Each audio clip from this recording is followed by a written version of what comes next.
BuzzPOP hari ini kita bakal membincang dan membedah musim ketiga Umbrella Academy dari Netflix. Para panelis kita malam ini terdiri daripada saya, Nadzru Iskandar daripada BuzzPOP TV, serta Arif Hargreeves. Arif Hargreeves number 7. What's up bro ini man? Tak, the number 007. Oh, kena cakap Arif Hargreeves.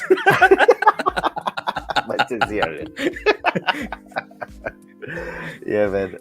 Unfortunately our other panelist Munif menghadapi masalah. Dia masih terlekat dalam hotel Oblivion. Dia kejap masuk kejap keluar, kejap masuk kejap keluar. Hopefully dia dapat join kita midway. Nanti sekejap aku check WhatsApp group sekejap sama ada dia ada masalah lagi. But so far tak ada. I guess we will start first lah. And then hopefully Munif akan dapat join kita midway. So kita akan mulakan perbincangan kita malam ini dengan reaksi satu ayat. Alright, so reaksi satu ayat aku terhadap Umbrella Academy Season 3 pada aku lah, personally lah, inilah masalahnya bila siri TV tu dia dah terlalu kehadapan. Dia dah kehadapan gila sampai dia melangkaui the source material. Pasal daripada Dark Horse Comics kita hanya dapat up to Tankubon nombor 3 ataupun trade paperback nombor 3 which is Hotel Oblivion. And dekat the last issue of Hotel Oblivion tu barulah ada nampak sikit Sparrow Academy. Tapi ni macam dia making shit up as they go along man. Dia macam apa ni, nombor okay, we get a cube. Okay, next we have crows. Sparrows. Kenapa dia tak buat sparrow Okay. So I feel like situasi Umbrella Academy ni dah macam situasi Game of Thrones Beyond Season 5. Bila dah tak ada buku dah. Yang ni pun dah tak ada komik. Komik tu tak publish lagi. When was the last one? Comic, the last one was like about 2 years ago I think. Okay. Yeah, so the next series of comics will be about the Sparrow Academy. So this is showrunner Steve Blackman going off comic and then just buat whatever he wants. So Palatau in a sense. But that's just me. Apakah reaksi satu ayat anda terhadap musim ketiga Umbrella Academy di Netflix? Kita mulakan dengan Arif. Glad to see you Munif. Dah keluar daripada Hotel Oblivion. Oh my god. Hotel Gremlins. Okay, my reaksi satu ayat is chaotic. I think Umbrella Academy for me daripada season 1 until season 3 lagi-lagi for someone yang tak baca the comics is memang cannot predict what happens. Memang like macam episode macam they're doing good. What the fuck? Within the last 10 seconds macam what? and then suddenly macam ni, and then macam tu, and macam lah korang ni macam kira macam if you expecting benda tu to be normal apa semua, memang tak lah. So if you expect, you coming from the writers macam I wanted something absurd, something yang tak masuk akal. Dia punya writer macam jangan kata abang tak payung basically. I love the dance off though in episode 1. To me that was like inspired shit man. I was disappointed yang benda tu was not actually canon. It was all in the mind. macam I wanted it to be true so much. Macam oh no, this is which is a lame abilities to be fair. Macam which we will talk about it further later lah. Yes, we will.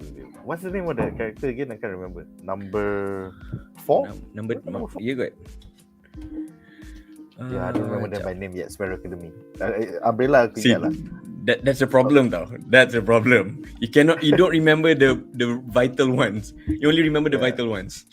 Yeah, Ben, Marcus, and then we had Christopher the Box, and then yang lain Sloan penting, and then yang lain semua kita ingat. Alright, seterusnya Munif sebagai seorang pembaca komik Umbrella Academy, nukilan vokalis My Chemical Romance Gerard Way, apakah pendapat kau tentang season 3? Silakan. Kalau nak surmise in a single sentence, I would say it's littered with bad writing lah, and questionable decisions as far as adapting the comic goes lah. Sebab I don't know, I feel that I don't understand some of the decision makings. Sebab kalau you tengok the comics kan, from what I've browsed through lah, I mean you have scenes of them fighting giant robots dekat Eiffel Tower lah. You've had episodes where they fought a former number that turned evil lah. And of course the Hotel Oblivion being a supermax for supervillains. Yeah. And you have like a Dr. Manhattan like entity guarding the prison, siapa yang keluar gets Terminus. vaporized into bone. Yeah. And then macam you have all this crazy thing, and dia macam pernah lawan a league of assassins lah benda semua kan. Yep. So you have all these amazing tropes that makes for really rich comic, with all these sagas and all these like crazy episodes going on. But for some reason, the first 2 seasons and then masuk the third, they're still milking this single time travel up, which I don't really understand. Apocalypse. Always an apocalypse. Yeah. So I don't know. You know it's bad that even number 5 mulai macam, you know what, fuck this shit. Dah 20 hari dah. For the past 20 hari, aku dah selamatkan dunia 2 kali. Kau tahu tak kibat? Macam dia asyik ukit benda sama. So it's very, to me it's very strange. Pasal macam kau cakap tadi Nick, you worried there's big Game of Thrones thing. They have overshot the source material and then macam dia buat pala tahu kan. But my concern is that they haven't been adapting it all too well all along. Even when they have this mountain of materials. Macam you have all these super villains, these big kaiju size fights in Paris. You have these super villains. You have one of your numbers turn evil. You have all these, macam tu lah, all these super max, super villain prison and everything. And macam you keep going on and on and on about time travel. So it culminated in this season 3 where yang kelakar dia cakap the grandpa paradox in season 3 kan. So but what you were doing since season 1, I mean that would all lead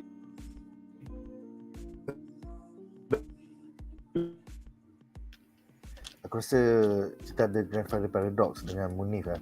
Dia we all know how that turned out, and so it wasn't more of a showdown, but they go back to that single trope of time travel. So my reaction is I do not understand some of the decision makings when adapting the source material. Macam kurang faham why they did what they did. Tu lah. Betul. Tapi as a question, as a non-comic reader lah, is it, I think from the first semester engkau, okay, the first academy academy kan, academy sticking to the team.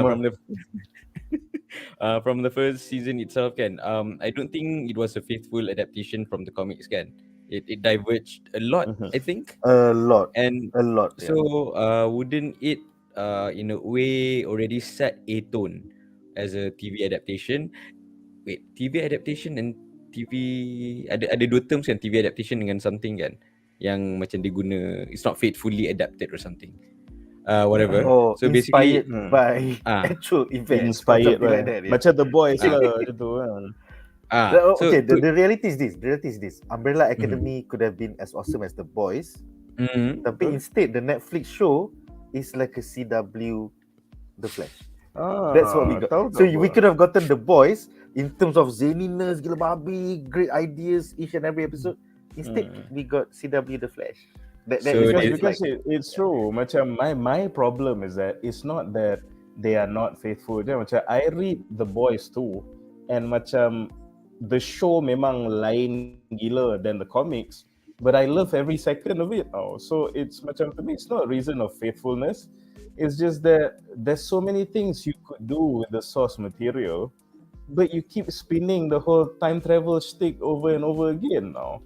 So I'd rather you do something that walaupun it's not in the comic, but it's not time travel tau. Sudah lah, macam dah asyik duk pusing that thing kan. So macam Nick cakap tadi, pasal The Sparrow Academy tu, dia baru in real time, the comics, dia baru just vaguely introduce the characters. Macam backstory pun tak ada tau. Tapi macam the Sparrow Academy is here and you know shit's gonna go down kan. So to me, even if you overshot the source material, but you have, you know, a lexicon, a galaxy of possibilities for what you can do with the source materials. Like, you know, the Sparrow Academy, you know, there's like equivalent superpower guys to the heroes that we know. Possibilities are endless. So you want to get funky, get creative. What do you do with it? Let's go back to time travel. Wow. So tak faham. It's not about the faithfulness, but I don't get the decision making to keep going back to that trope. Give me zombie Gustav Eiffel, man, and the Eiffel Tower mecha, man. Give me that episode, man. Tak apa. So macam they basically they suffered the Obi-Wan lah. You could have gone. You have the legends. Lah. Macam kau, for example lah. Now, for me, the best comparison is apa? Sebab we are talking about comic book punya tropes kan. Time travel being one of them, kita faham. But you see, how many X-Men movies do we have out there? Let's just say like what? Maybe we have campur the origin movies or what? We have like 9 or something like that. I'm not sure. Yeah. So imagine 8-9 tu semua pasal time travel, semua pasal Days of Future Past. So macam tak boleh. Aku dah tengok Phoenix 2 kali pun aku dah tak sabar lah, bro. From the source material, and I keep going back to Days of Future Past for all your movies. Macam why?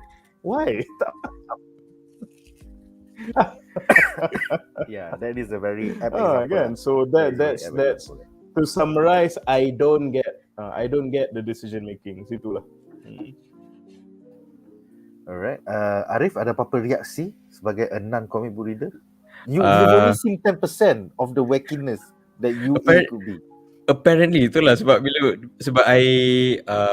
aku ni memang kaki wiki. So bila aku tak tahu pun aku try buka wiki. At least nak faham lah the motivation or at least the characters semua kan. And then bila aku baca macam okay.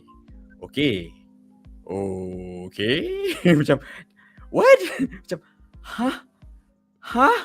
So bila and then we buka balik the season 1, 2, 3, tengok macam it's pretty mild. Macam not really anything macam wow or anything. Even if not go for character depiction pun, I feel like even the Umbrella Academy from number 1 until number 7, the powers are very tame. Like for me, at least for me lah, power wise Diego sucks. Like macam okay, you can throw knives, great.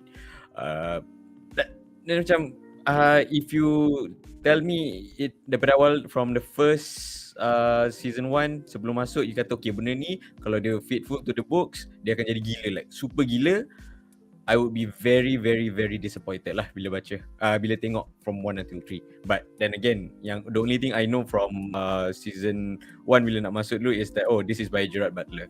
Gerard Butler Gerard Way. Gerard Butler. Is Gerard Way and I love Gerard Way, so macam I'm gonna give it a shot and I'm gonna support lah whatever.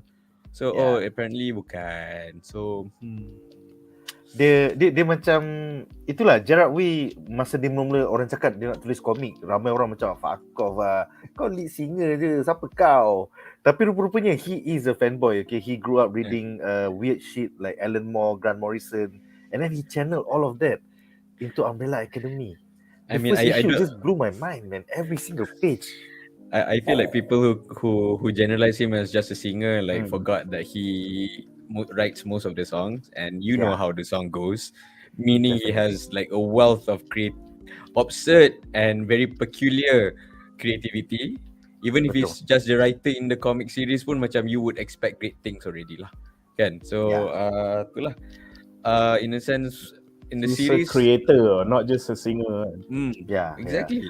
So, I feel after reading the first issue of Umbrella Academy, my mind was blown. I'm like, this is a new up and coming good writer. And now, so many years later, I think it came out 2005, 2008. It's proven when he's now writing even Doom Patrol, the shit that he grew up on when he read Grant Morrison. So it's pretty cool. Dream come true, and Basil. Yeah, dream come true, man. Gerard Way. Alright, so kita ada dua he paved the komen. way. Anyway. He paved the way. Ada dua komen menarik. Semua ialah This tentang is the siapa way. lagi best, The Boys ke Umbrella Academy.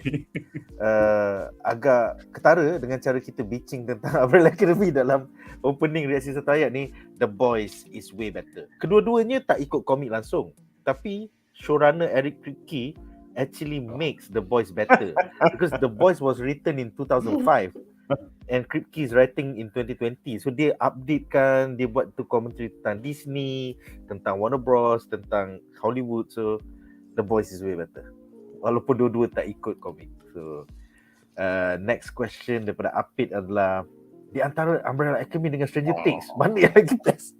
Blatantly Stranger Things. The Duffer Brothers love the 80s and they put every single point of that love into the series. So walaupun aku lahir di 90-an, aku macam ini sangatlah nostalgia.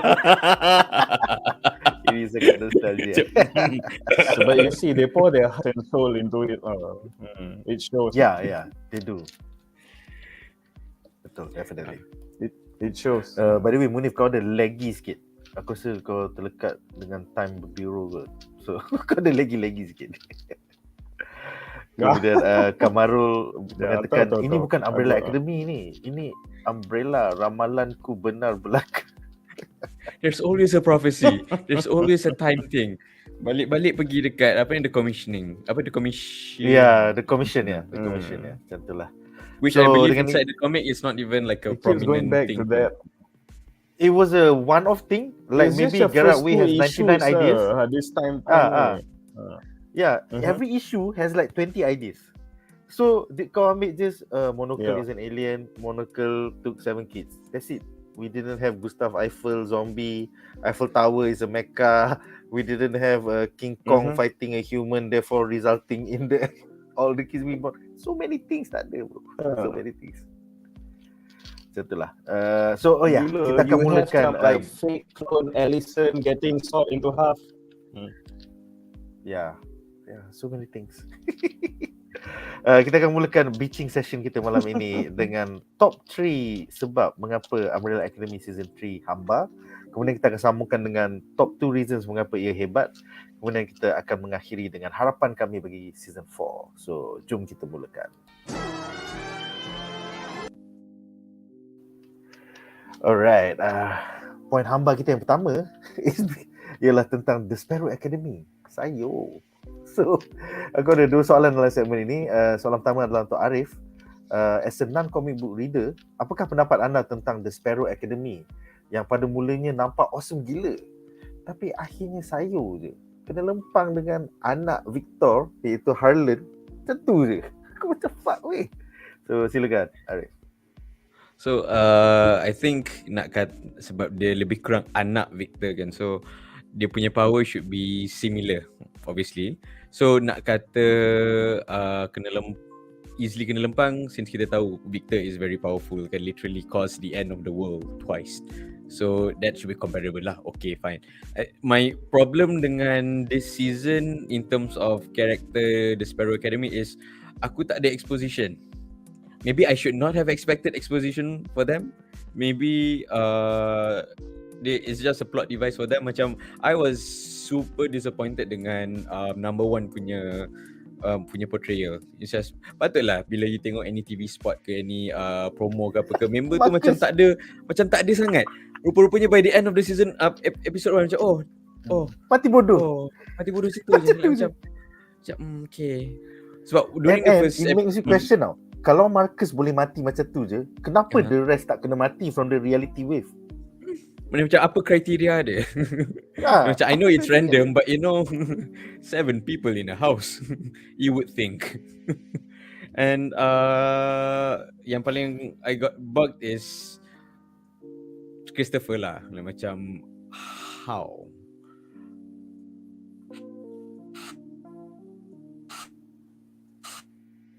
Children yang lahir on that day. Macam, so he's a number, okay. So is he like a different entity, or was there literally a woman pity her, that had to carry that box. Literally carried a box for what? A minute for gestation and everything. Lepas tu tiba keluar, like, macam the reaction macam, oh, congratulations, it's a box. So macam you tak payah take whether it's it's a boy or a girl. Memang literally cannot take the box. Tapi nama Christopher. Yeah, and then in terms of, that's the thing, dia punya It Sparrow is the Academy. box. It is the box. It's the box. Betul. The ultimate non-binary icon. So in terms of character wise, honestly aku tak tahu Marcus tu dia punya power apa. Dia sama macam aku dengan having issue with di Umbrella Academy punya number 1 jugalah. Aku pun technically tak tahu power dia apa. Just super strength je ke? Okay, how? Yes, super strength and his body is spliced onto a gorilla. So he actually has a gorilla dick. Fucking slow. Yeah. I had macam my suspicions lah. So macam thank you Nick for that image. Thank you. Macam traumatized for a good 5 seconds. Sloan can testify. Sampai terapung. So Marcus super strength, I assume. It looks like it. Aku tak baca lagi Hotel Oblivion punya last issue. But yeah, I think it's super strength. I think so. Yeah. Which is boring. Which is for me Looks boring like lah. So nasib baiklah dia mati. Number 1 semua boring tu. Macam tengok tak, being number 1 is not important, kids. So number 2 is Ben. Basically, so Ben is dia ada kat situ because of plot jugalah. For to bring the character back. Third is, kalau tak silap, was the crow lady. See, that's the problem tau. Aku tak boleh ingat nama diorang sebab how not to say insignificant, how undeveloped they are. I just know that they are numbers. Even numbers pun aku mixed up. I just remember their powers. But she's cool. I mean, the power itself is cool. Same. Like, boleh keluar crows, which I think they should have gone for. Faye. Okay. Yeah. Which I think they should have used, instead of keluar crows or raven, should have literally go to sparrows. But tongue in cheek there. Yeah. The next is yang the guy with disfigured face. Yang Power is tumbuk basically kena balik, kan? which is cool, but macam I don't know how that would be better than any of the Umbrella Academies. Okay, maybe Diego punya powers lah. Dia macam okay, And why is fine, he you ugly? still rasa it. Why is he ugly? 2 years ago or 3 years ago, inside the flashback, dia tak ugly. Kenapa dia jadi ugly? Where is the explanation? So macam I want that to give, to at least make me care that they died. So macam bila dia mati, macam mati. And then another one yang dia keluar that poison, Ludah. she seemed like a lot of potential. Keluar ludah, power for basically hallucination and everything. But not her acting lah, her character portrayal sangat-sangat annoying. Sangat-sangat macam okay, very one dimensional. Oh, she's a stuck up bitch. So macam okay, she's a stuck up bitch who can spit. That's my classification for her lah. So macam okay, I cannot care for you too much there. And then Sloan, you have the whole layer of her falling in love. It's basically a Romeo and Juliet punya story lah from her depiction. And then we go to Christopher, which power dia pun sebenarnya tak explain other than mind related things, because he's apparently guys, can you see me now? Yes, Munif, boleh. Yeah, we can see you now. Yep. All good. How many fingers am I holding? Dia tak bergerak. Okay, dia bergerak balik. Okay. Okay. Can you guys see me now? Boleh nampak aku dah sekarang? Boleh Sorry, nampak. Boleh nampak. Okay. Okay, kan ni should be okay lah. Okay. So I think nak summarize kan, I wanted to care because I'm a very law oriented person in terms of storytelling. I love character building, world building. So for me, you perfect the character, the world can be expanded, because even in books pun point of views are from characters. So you perfect the character punya description, character punya development, you perfect the law. for the Sparrow Academy punya world, it's just that yang tahu semua very materialistic sikit lah, very disciplined. I want to know why the discipline dia lain macam, tak macam Umbrella Academy. Kenapa the father is not as active as the Umbrella Academy? We see implications and diorang ni lagi ganas or lagi biadab. Why it became lagi biadab? The guy should be the same person technically, even different timeline. So what is the development? Kita tak tahu. Even Pogo itself pun to answer that, sebenarnya pasal Gerard Way baru tulis diorang dalam satu isu. So he has baru intro je them kan? out. Yeah, he's Baru gonna intro flesh them kan? out in the next season. There's no backstory pun. Memang tak ada, literally nothing yet. Yeah, man. So that's why Steve Blackman macam, habis aku nak buat apa dengan karakter ni selama berapa 10 episod. Aku tak tahu. So that's what happened lah. Pasal dia tak tahu, we barely know anything about any of these characters and we don't even remember their names. Beyond Ben, Marcus, Faye, Sloan, Christopher. Yang lagi 2 ekor tu aku tak ingat tu. Tak. So itulah. So I think in summary, I wanted to care. I tried to care. I was a bit sad lah Faye mati, because she was sort of like a badass in terms of her acting, the actor, how she acted, the body language, also okay, perfect. Memang good right hand woman lah, but at the same time macam aku suka yang dia buta and she actually sees through her birds. Oh, mind blowing though. Itu yang macam wah, dia smart lah, the power dia in a way lagi interesting daripada Umbrella Academy punya, but at the same time macam Okay. Munif, anything you want to say about kesayuran Sparrow Academy ni before I go? It's like Sayo on both parts. So Sayo in terms of fleshing out the characters, Sayo in terms of fights too. I mean, okay, here's the thing. I know we talk a lot about expectations when going into macam shows or new movies ke apa, but I don't think it's wrong for us to expect like a Royal Rumble between the two academies tau, kan? So I wanted to see how would these completely different abilities juxtapose with each other tau. How would they clash, and what are the resolutions to the maybe individual battles, or the individual battles divulge into tag team ke apa ke. Dia macam, I'm expecting something walaupun not up to the standard, but along the lines of macam that Civil War punya airport punya fight where you have both factions of the academies having a glorious Royal Rumble somewhere because of some reason, and then to top it all off in true comic fashion, then they realize this big misunderstanding, whatever, then the remaining academicians who are still surviving will band together to take out some common threat ke apa benda kan. And itulah, but instead sudahlah macam mati bodoh kan. Lah tu macam tak mati in the hands of the umbrellas pun. Which is, macam macam okay. For example aku beri contoh terbaik.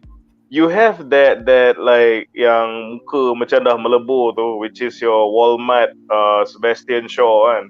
So dia basically, I assume can convert kinetic energy and throw it back to the attacker lah.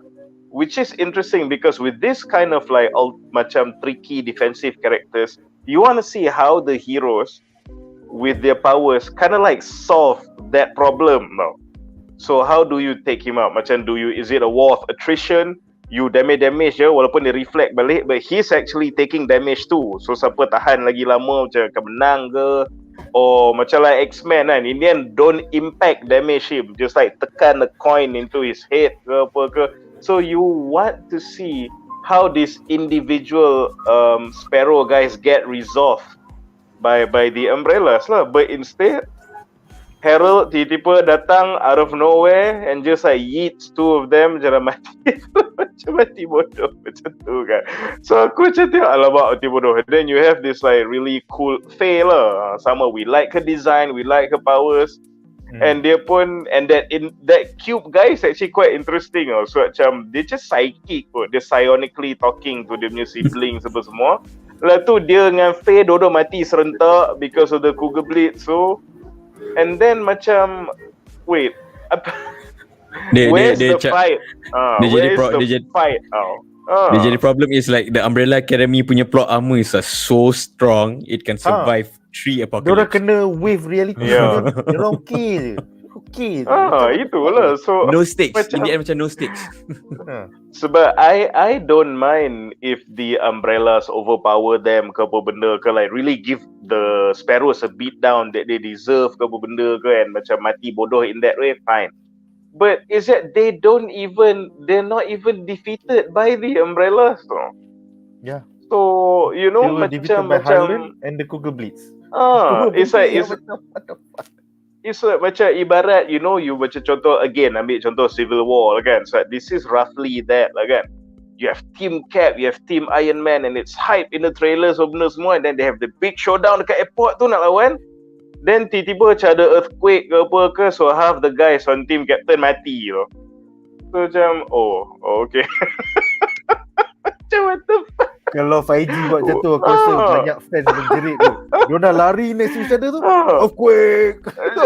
Jatuh, Sparrow mati. So we want to see them trade blows. Kau kalah tak apa, kau sayur pun tak apa, but it's just you have that gimmicky punya fight at the beginning. Lepas tu macam okay itulah. So that one part of it is I'm underwhelmed with how they use or basically didn't use the characters. And individually pula, they just didn't flesh out the characters. I don't know why we should care or even remember these people. And ditambah pula macam your number one, your Alpha, your apa, probably has the lamest powers out of like all the combined Umbrellas and Sparrows. I can only assume he has like some taekwondo powers. I don't know.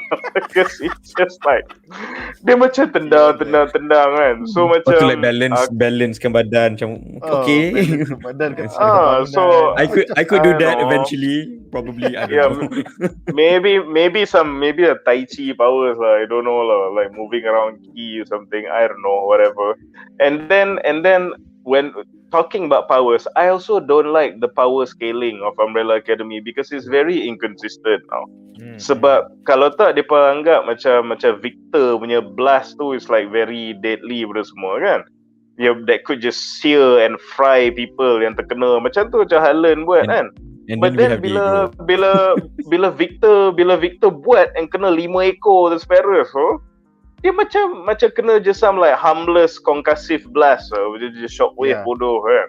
So sedangkan Victor was so strong, Victor killed their mothers upon childbirth. Kan. So I was thinking, so I thought that would be interesting because okay. Not Victor, Harlan lah. So I was expecting, salah aku lah expect kan. So I thought maybe teamwork lah apa semua, and maybe individually pun the Sparrows have a upper hand. So walaupun the Umbrellas ni macam kelang kabut apa semua, but they have a trump card in Victor. So that dynamic will be, you know, is it our razor sharp teamwork of the Sparrows versus the chaoticness and the nuclear powered Umbrellas kan. So macam how do they try to resolve each other kan. And then kena macam Victor punya blast pun macam tak jadi apa. Lepas tu macam the Sparrows went on and pergi mati bodoh on their own. So I don't know what I'm supposed to feel with the characters apart from underwhelm and disappointment. So yeah. And bila kau realise ada lagi 5 episode before the season ends, kau macam, apa lagi kau nak buat? Apa lagi dia dah kena sayur dah, tu je nak jadi apa lagi? So basically Harlan came in which episode I think episode 5 midway. Macam awal jugalah midway. Then suddenly the poison illusion lady and the Walmart Sebastian Shaw mampus je tu. Mati. and then diorang just duduk kat Hotel Oblivion je. Dah berhari-hari dia duduk. Aku macam, where is this show going, babi? Tak, ni aku nak sebut sikit lah. And another thing, this season is littered with bad writing. Sebab aku bagi kau contoh, sebab kau cakap saya Hotel Oblivion tu Nick kan si Diego cakap kan, you guys, we must be ready for when they attack us apa semua. I'm gonna go check the perimeter, make sure semua safe semua kan. And these fuckers just walk through the front door. Tu je. So like macam, what perimeter have you been checking? Okay, it's a place in the corner of the block. What perimeter? The only way is the door. Lepas tu macam depa macam reverse Uno kebodohan tau. So Diego dah macam bodoh check perimeter. They came into the front door, and then these fuckers came into the front door, and promptly two of them got blasted to hell. So depa dah reverse Uno, siapa lagi bodoh? It's like, yeah, and like even the mystery of Harlan tu aku tak teruja pun, macam siapa pakcik tua ni, dia packing lagi mana. I macam Tahu suspect tak in a bit. Tahu tak apa. I would just want to see the Sparrows fight the Umbrella like what you promised, like what you marketed, and then we have all this Harlan and all this like time reset and the Cougar Blitz and the robot going bonkers for some reason, and then you have all these things, and I'm not even gonna start with the lovey-dovey bullshit part. So then you ask me how I feel about the characters, which there's What nothing character? positive to say. Yeah. What character? What character development? What character? Even the source material pun don't have the answer. So what they open there? What characters? Kita pun tak One tahu. issue. Dia hanya keluar dekat penghujung of Hotel Oblivion. One issue in the comics. Yeah, itulah. Which brings us to the next question untuk Munif. Apakah pendapat anda tentang kelainan The Sparrow Academy versi komik, di mana mereka wujud in the same timeline and telah dibesarkan oleh Hargreeves selama ini sebagai backup sekiranya The Umbrella Academy tidak berjaya untuk save the day? Isn't that such a bastard move? Macam, maybe anak-anak 7 ni tak berjaya kot, aku buat lagi nombor 8 sampai 14. Macam gimana tu? Silakan. I mean, you see, going by the comic storyline, it actually further enhances what we know about Mr. Monocle here, that he is a fucking asshole. So if they went by that storyline, that hatred for their father, macam he will be a guy that you even love to hate even more than you are now, though. So but it really established, you know what, this guy, he really is an alien without a human heart. So you have that Potential. setup. You have that setup in the comics, which is like really tuned to establish the hatred towards their father and an interesting conflict between two macam sets of siblings yang were probably put at a collision course because of this selfish father. So you have all these interesting things, interesting conflict, interesting drama. So satu cakap Nick, aku tak agree sangat cakap they're running out of source material. But with the source material in the first place, they macam pun tak take advantage. They did not even use it in the first place. Because like I said, in the end, you have this setup. They are of the same timeline, cuma they are hidden sibling who has a headquarters in Scandinavia apa semua. But you forgo all that because no, I want to go back to the true, tried and tested method of time travel again. Time travel 3 season. So, and also I noticed when you go with the monocle kan, basically the father lah, is that based on apa Munif cakap is diorang benci, unadulterated benci. But from what I'm seeing from season 1 till season 3, it's like everyone is, dia benci tapi at the same time they crave the punya validation. Every single thing they do is for because that's how validation. they've been taught dari kecil. And that's how they've been taught.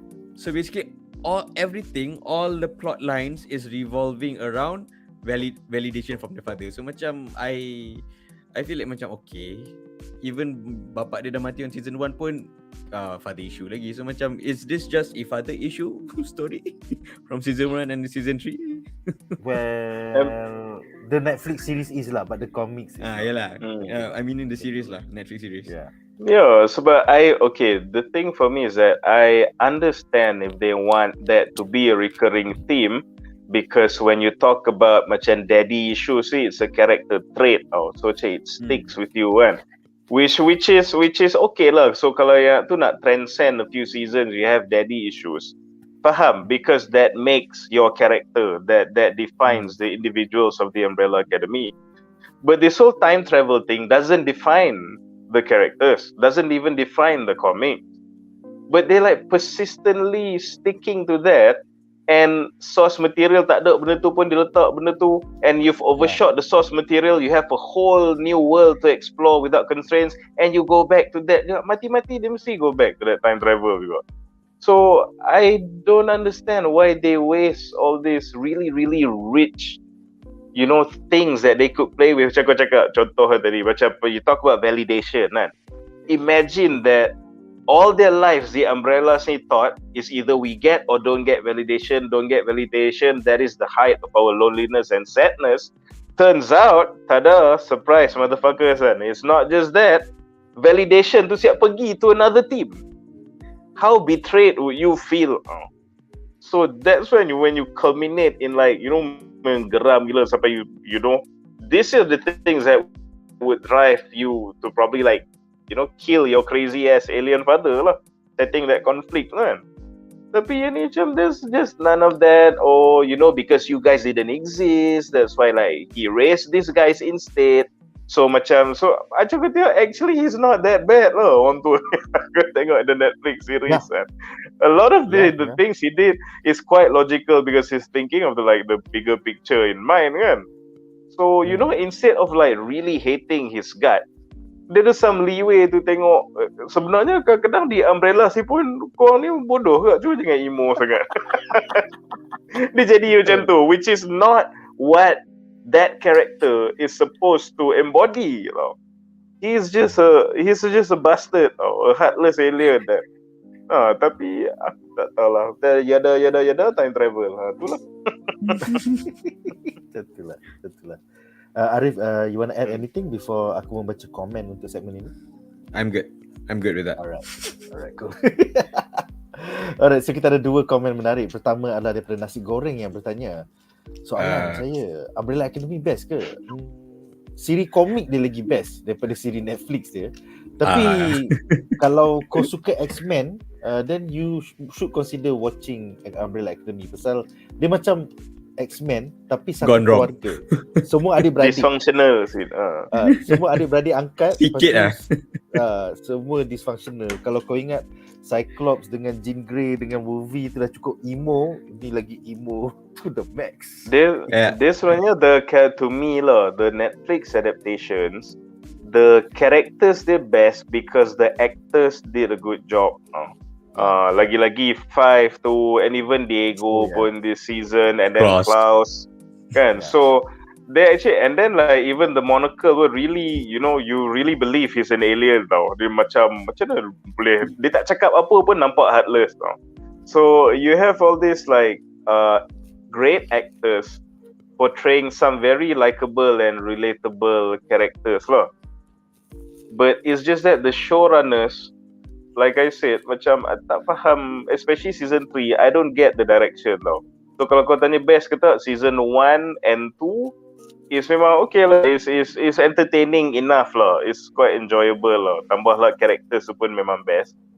But kalau tanya aku season 3, the characters just still best, but the direction has just tak tahu lah, it's just gone sideways with a sprinkling of bad writing all over.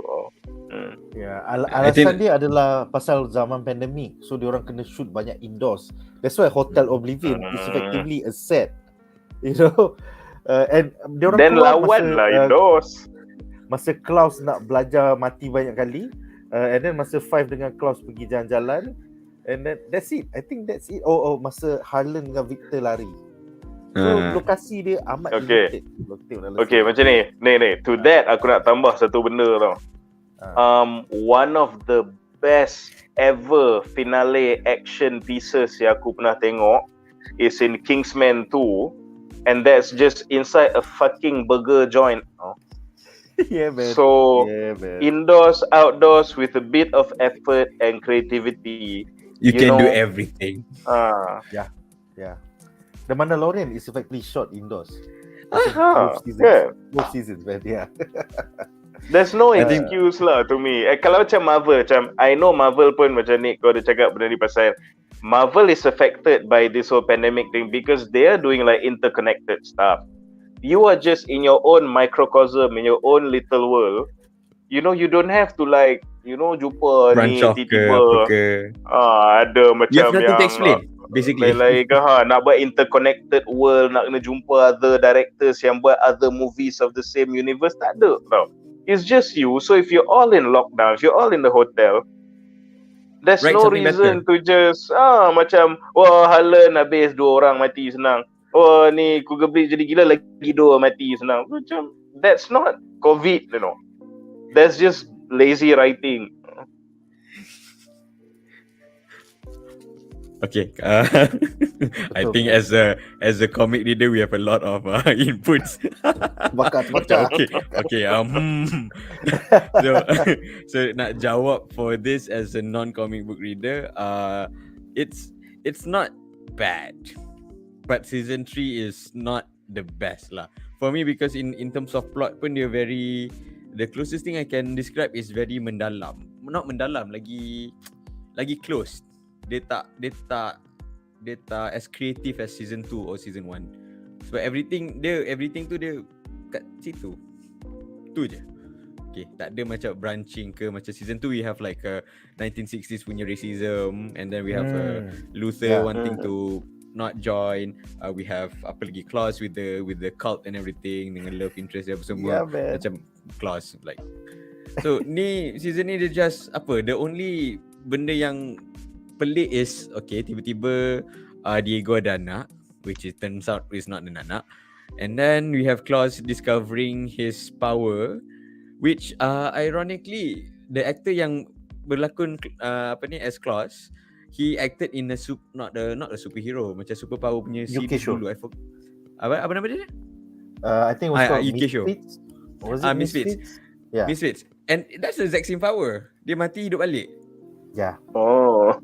So macam Misfits was cool, by the way. I love Misfits. Same character basically, except more sarcastic lah. Yang actor Claus tu. So it's chaotic in terms of dia punya storyline. Episode kau tak boleh nak predict, but at the same time it's not as chaotic. Chaotic skill dia dah merudum. Maybe sebab Nick cakap tadi lah, dia punya filming pun dah affected because of pandemic and everything. So don't know how to say about that. Munif pun cakap, okay, since you dah diverge daripada source material pun, why not just go crazier?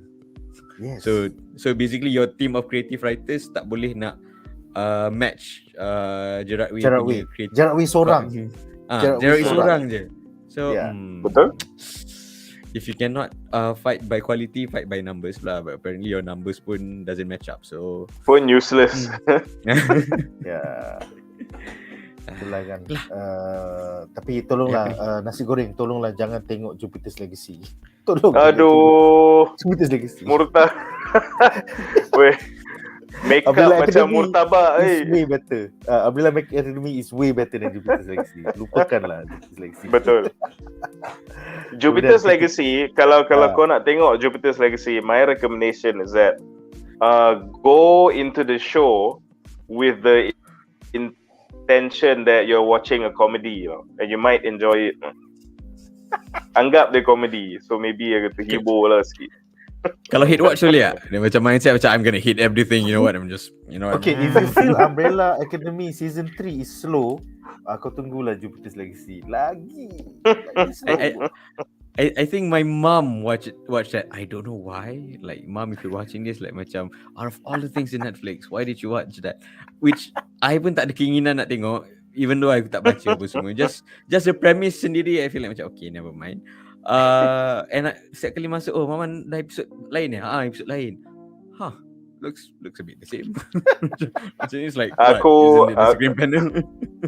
Aku bersabar sebab nak tengok Ana Kana. Itu sebab. Ana itulah. Ana.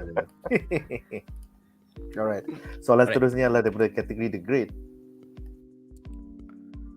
Dia bertanya, number 1, Luther daripada Umbrella Academy ada love interest tak dengan karakter lain dalam komik?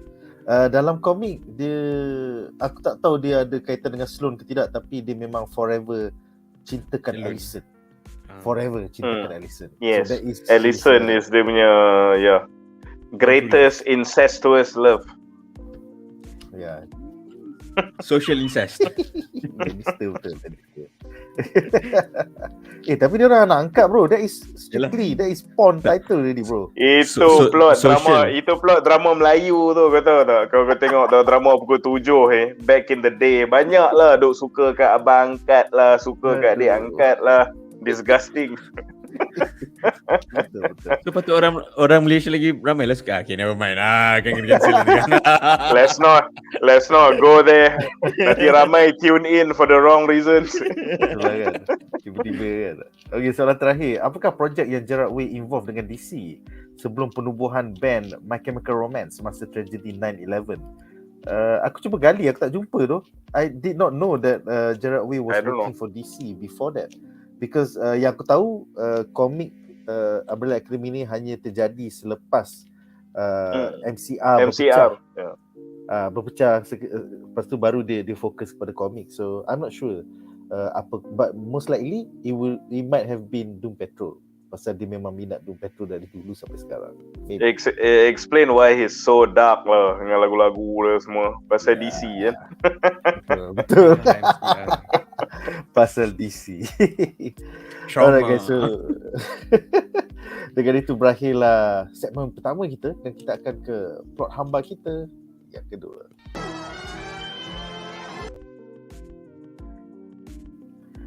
Alright, jadi segmen kedua kita ataupun plot hamba kita yang kedua adalah, tadi kita cerita pasal Sparrow Academy, sekarang kita akan cerita pasal Umbrella Academy pula. Emo. So untuk segmen ni aku ada satu soalan je for both panelists. Apakah pendapat anda tentang Umbrella Academy musim ini yang penuh dengan vibes emo serta melodrama masalah sendiri, the past coming back to haunt you, daripada Victor dengan Harlan kepada Alison miss anak dengan suami alternatif. Dia nak anak dengan lelaki tu, tapi dia nak lelaki ni. Aku macam apa ni? You fucking pick and choose your timeline ke apa, babi? You know? Lepas tu Five dengan Klaus buat hal sendiri. Masalah rumah tangga Laila dengan Diego. Cinta Luther yang cinta monyet dengan Sloan, like literally. So Cinta monyet, I love that. Kita mulakan dengan Arif, silakan. My thoughts kan, benda ni kan, all this problem diorang ni boleh selesai kalau korang pergi family therapy je. You guys are the epitome of people who needs family therapy. Yeah, the poster child. The poster child of people needing family therapy. Sebab okay lah, kalau nak ikut ranking lah, paling bawah sekali is Diego punya issue in terms of dia punya kesasihan dia. Dia punya keberatan isu dia ni. Atas dia sikit maybe Luther, but dia pun macam very forgettable, jenis yang I'm always lonely blah blah blah blah blah blah. Third is Klaus. Second atas dia is Victor. Up sekali is Alison lah for me. So Alison punya tu okay, faham lah, okay, but for dia macam overdone it sangat lah. Dia macam dia sweet the first 2 seasons, okay, tapi macam why did this season became her breaking point? Sebab during the second season dia tak sembang sangat pasal anak dia. Maybe sebab he got good dick, is it? He regularly got that, suddenly tak ingat so anak that dia. matters. Now suddenly dia tak dapat dua-dua. Dia macam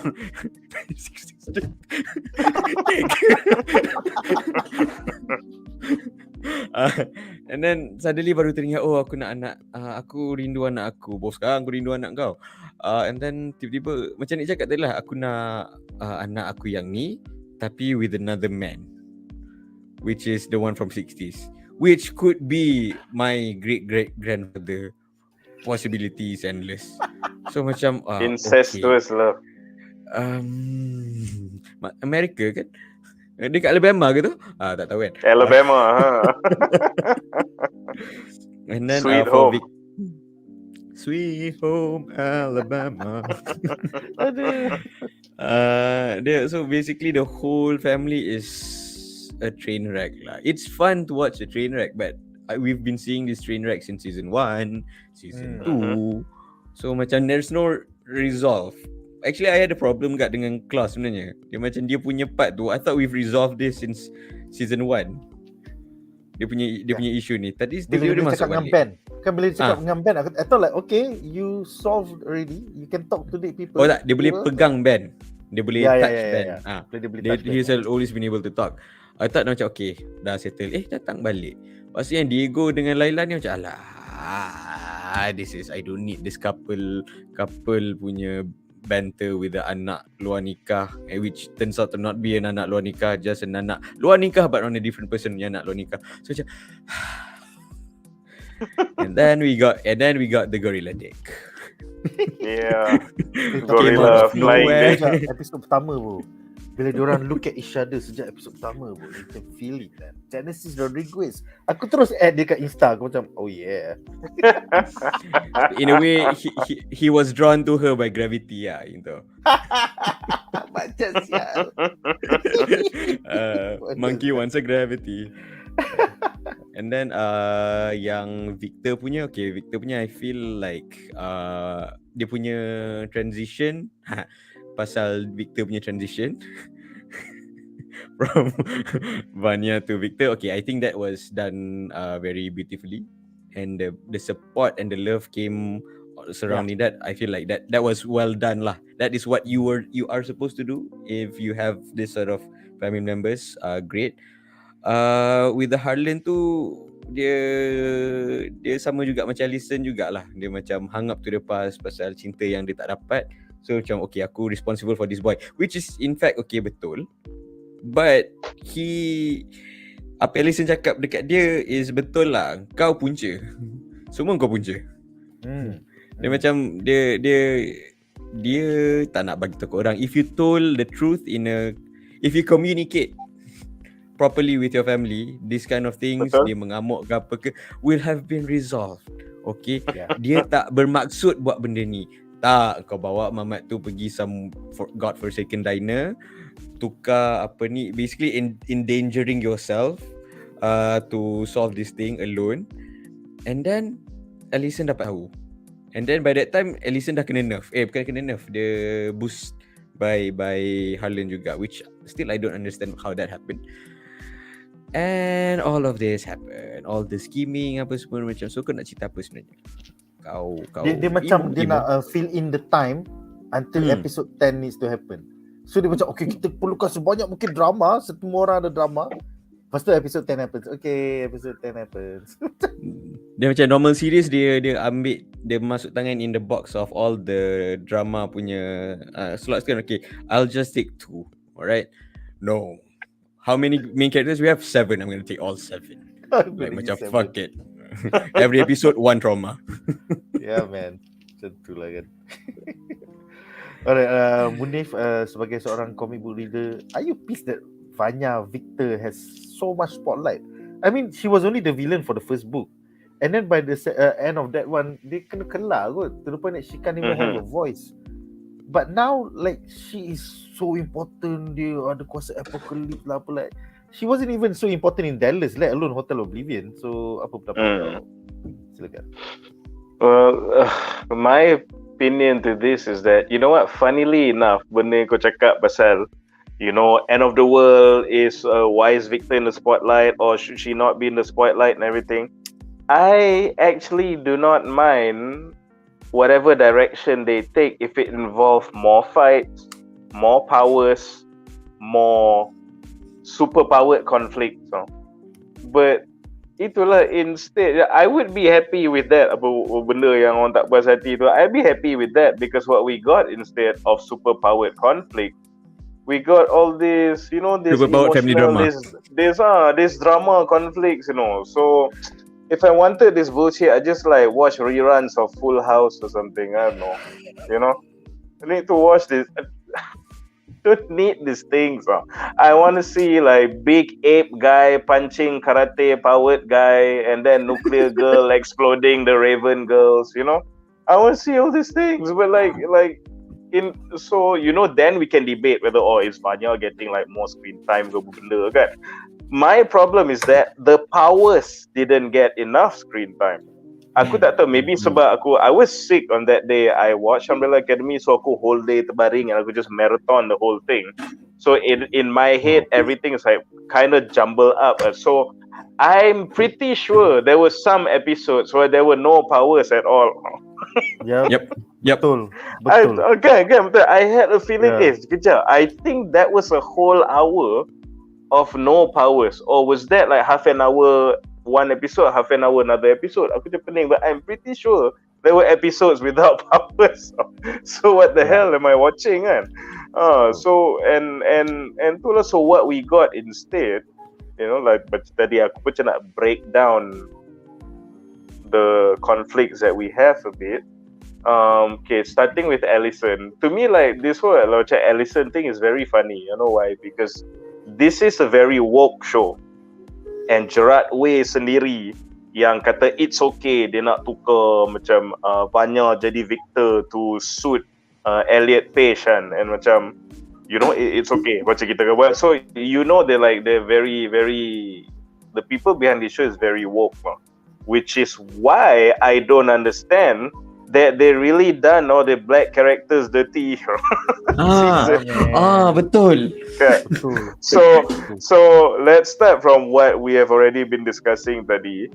The only black guy on the Sparrows was given lame taekwondo powers and promptly stupidly killed. And then the only on the black, first episode. and then the only black person on the Umbrellas is such a giganto bitch this season for some reason. So, I mean, there are characters that you love to hate, and there are characters that is literally exhausting to watch, and that's Allison. So, except for a very woke show, they really done the black characters dirty. So I don't understand that.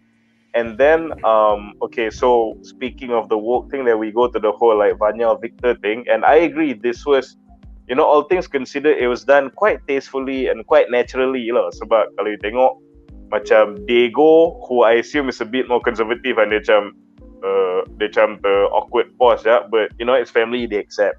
And then Klaus is like, dia dah ada cult, so whatever, I don't give a shit. And macam, okay, good for you kan, I've seen worse probably. And then macam Five Light is like, yeah, whatever, we need to get back to business, the issue at hand with the Sparrows. I love you. I love you, but at the same time, if you do some shit, I'm gonna kill you. So macam that's very natural and very, that's what the character would definitely say. And then you have Luther, the big idiot sweetheart yang terlebih nak ni, kata, should we macam whole lah, macam nak buat majlis lah, benda lah semua kan. So to me, okay, so that one was like tackled quite okay lah, all things considered.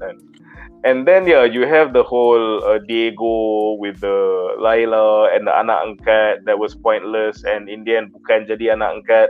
And then you have the Klaus issue, which is, you know, and then like I said, he literally went back to, macam it's as if the first 2 seasons didn't happen, that he resolved his issues. He literally went back, kena pergi again into the mausoleum, kena face again all the hantus, you know, which he has done in previous seasons before.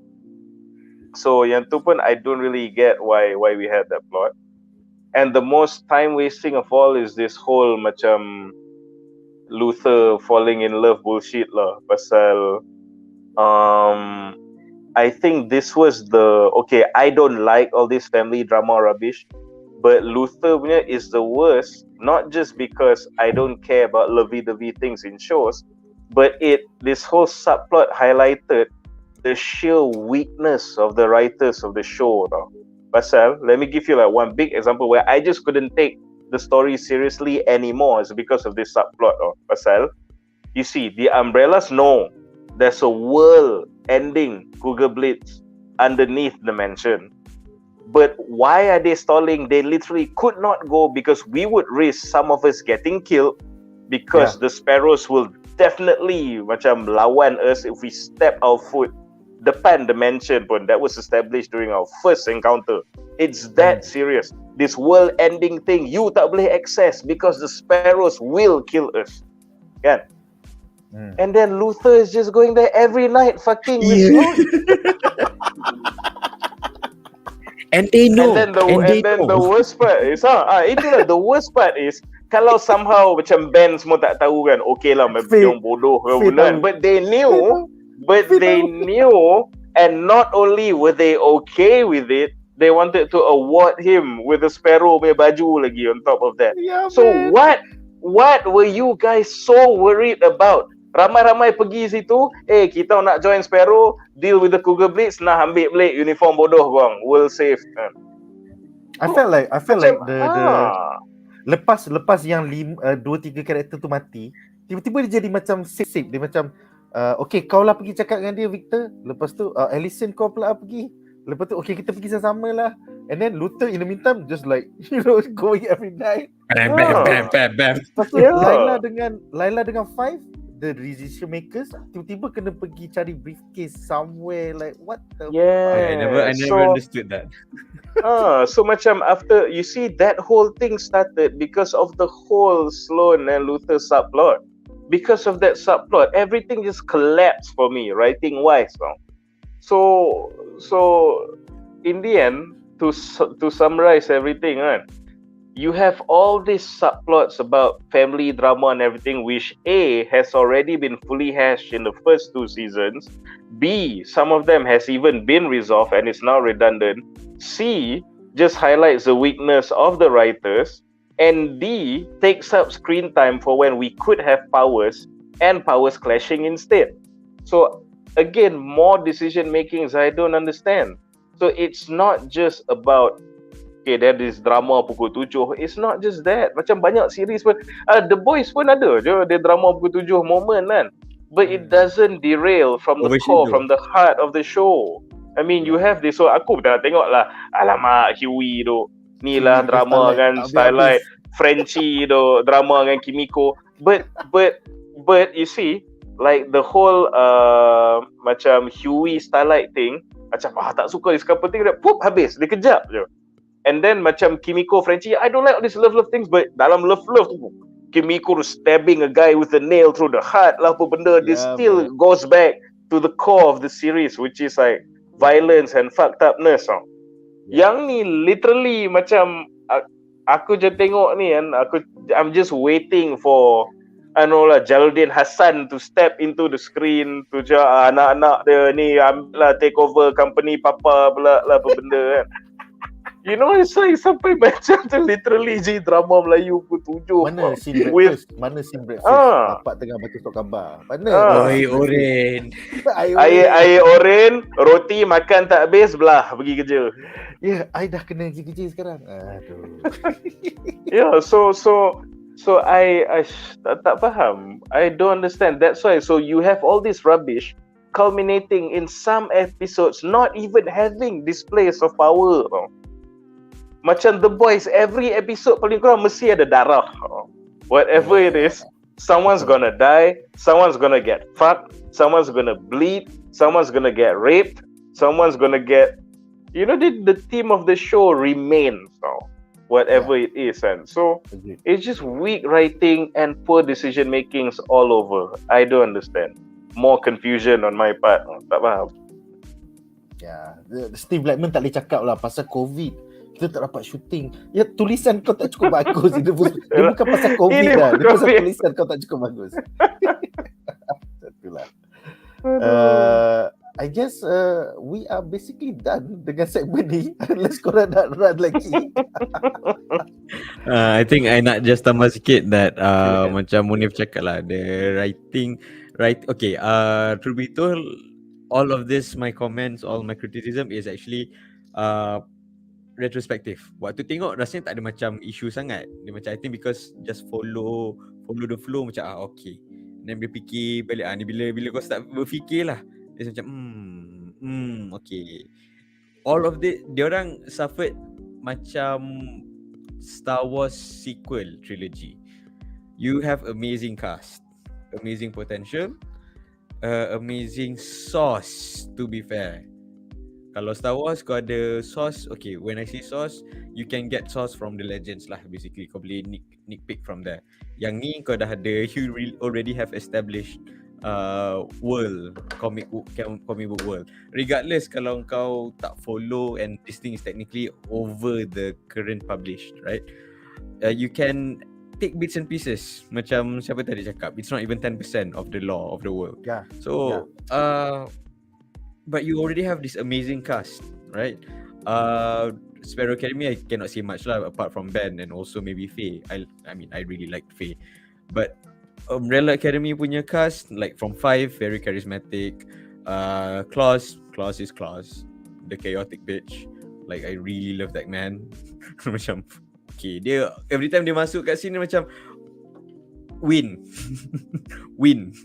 Diego, okay, he's a bit vanilla. Luther extra vanilla, bodoh vanilla. Allison, dia punya character is dia punya defining feature is dia baik dengan Victor je. Technically, itu je.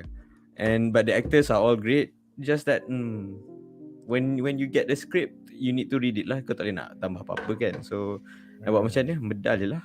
Itu je lah aku boleh buat. Aku rasa each and every season 5 je yang best.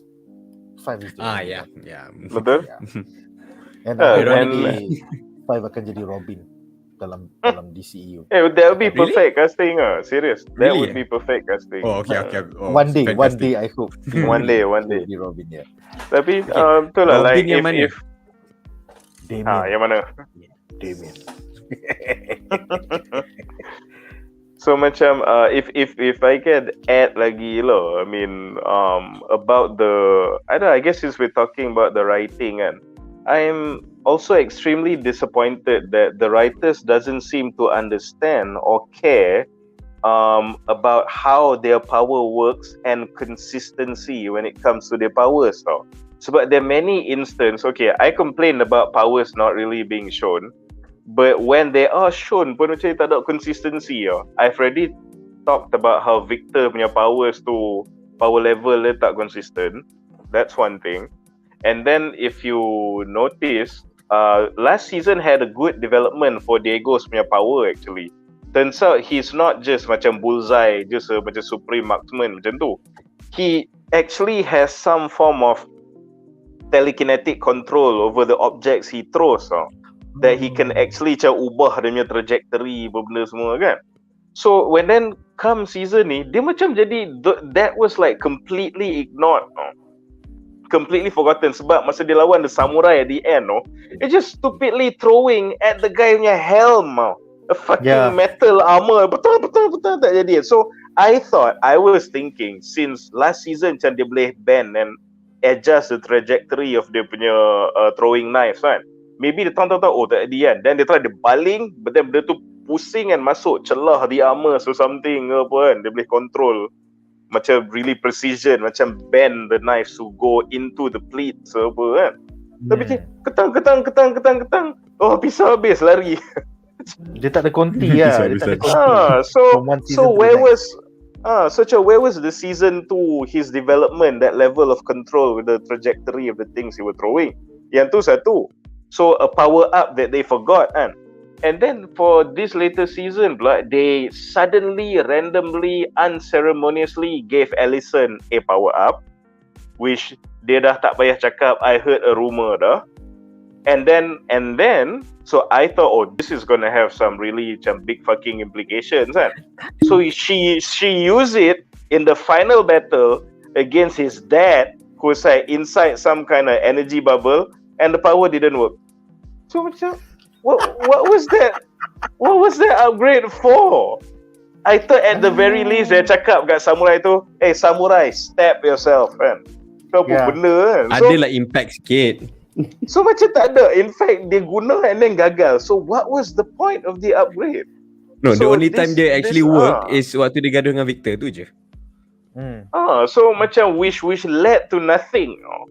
So I'm not just disappointed with the writing. Macam they decide to write about all these idiot non-powered drama things, but when they were writing about powers clashing and powers working, dia pun macam tak consistent tau.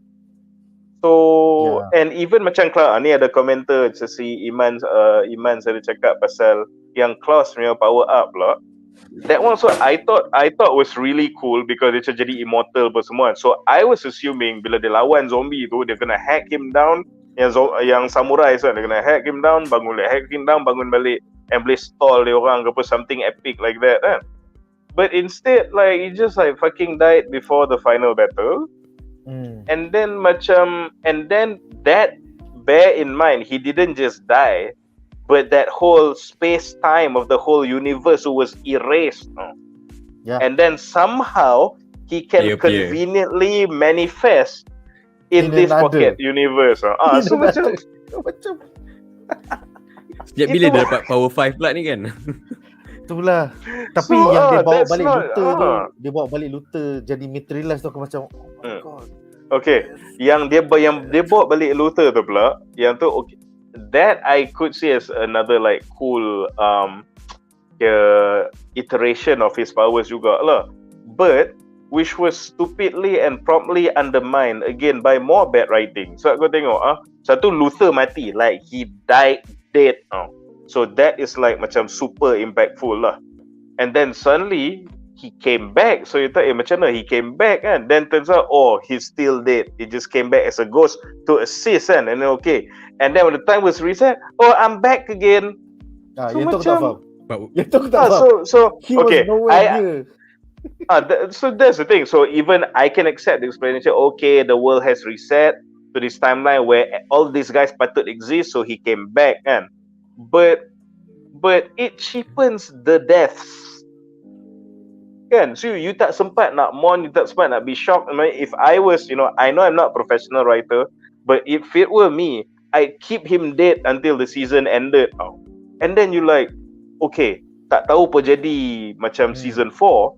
As far as he concerned, season 3, Luther he died dead. That's it. So it'll leave you with something to be intrigued about for next season. And that was a death that actually really mattered ke benda kan. And then when you start season 4, then you display rupanya Klaus after some hard work ke apa benda. Turns out he can not just revive himself, but he can bring people back to life. Ataupun mereka dah berjaya reset the universe, but then everyone was scattered. As far as they're concerned, Luther is dead. Then tengok rupanya in season 4 they find out, actually he was revived, macam tercampak somewhere. So bagilah let that death macam simmer a bit untuk masak, untuk feel apa semua kan. It's like macam you barbecue, you letak atas grill, duk putih lagi ni, angkat. Letak balik, angkat. Makan. Macam letak lah di situ lama sikit. Bagilah dia marinate dulu apa semua kan. dia macam one of my problem dengan cerita ni is like technically tak ada stakes on the family itself. Dia macam kita nampak macam ada stakes. Okay, macam lepas tu resolve. Like resolve not as in macam betul lah you lost something. Basically kau tak lost siapa-siapa pun. Alison practically got her wish kan basically. From both timelines. Dapat anak dengan suami from different timelines. What the fuck? Honestly kan, dia ending tu macam aku tak faham sangat apa kau nak kata. But macam okay lah, maybe reset the world. And then Luther tiba-tiba hidup balik apa semua. Macam dan kenapa? I guess the point is that dia nak cakap kan, in the end there was no point. So everything everywhere all at once ke? Put it all in the bigger. Sebenarnya tak ada point pun. Yeah, there's no stakes. It's true. Because like the only guy who died in the show from the Umbrella side is someone who was already dead all along, which is Ben. So macam as far as Ben datang balik. lah tu siap datang balik lagi. So macam yang dah mati pun ada balik, macam literally no stakes. No stakes. Tak lah. Alright, so dengan itu kita akan ke poin hamba kita yang terakhir malam ini. Alright, so poin hamba kita yang terakhir adalah tentang Hotel Oblivion, versi Netflix versus versi komik. So kita akan mulakan dengan kita punya non-comic book reader, Arif. Adakah anda disappointed untuk mempelajari selepas marathon satu musim worth of episodes that the Guardians dalam Hotel Oblivion sekadar samurais dengan muka penuh dengan cockroach? Aku tak faham. Like, what the fuck? That is the Guardians. Silakan. For me, dia macam you build up lah. Okay, I feel like it was built up to have like this alternate or this pathway punya result. Dia macam okay, big thing. Maybe there's something going on. Maybe there's something other than the samurai. Which another point is aku tak faham kenapa dia kena pakai samurai like tiba. And what's up with the cockroach? There's so many cockroach everywhere. That's the thing. I was intrigued macam cockroach ni mungkin something ke? It's a different entity ke? Boleh nampak keluar masuk on the different apa ni episodes kita nampak sikit like ke teaser. And then it's an Easter egg actually. Okay. Actually it's an nanti aku cerita. Okay. Okay, maybe Easter egg tu okay lah, cockroach tu okay lah, but in the end macam it's not explained tempat tu apa.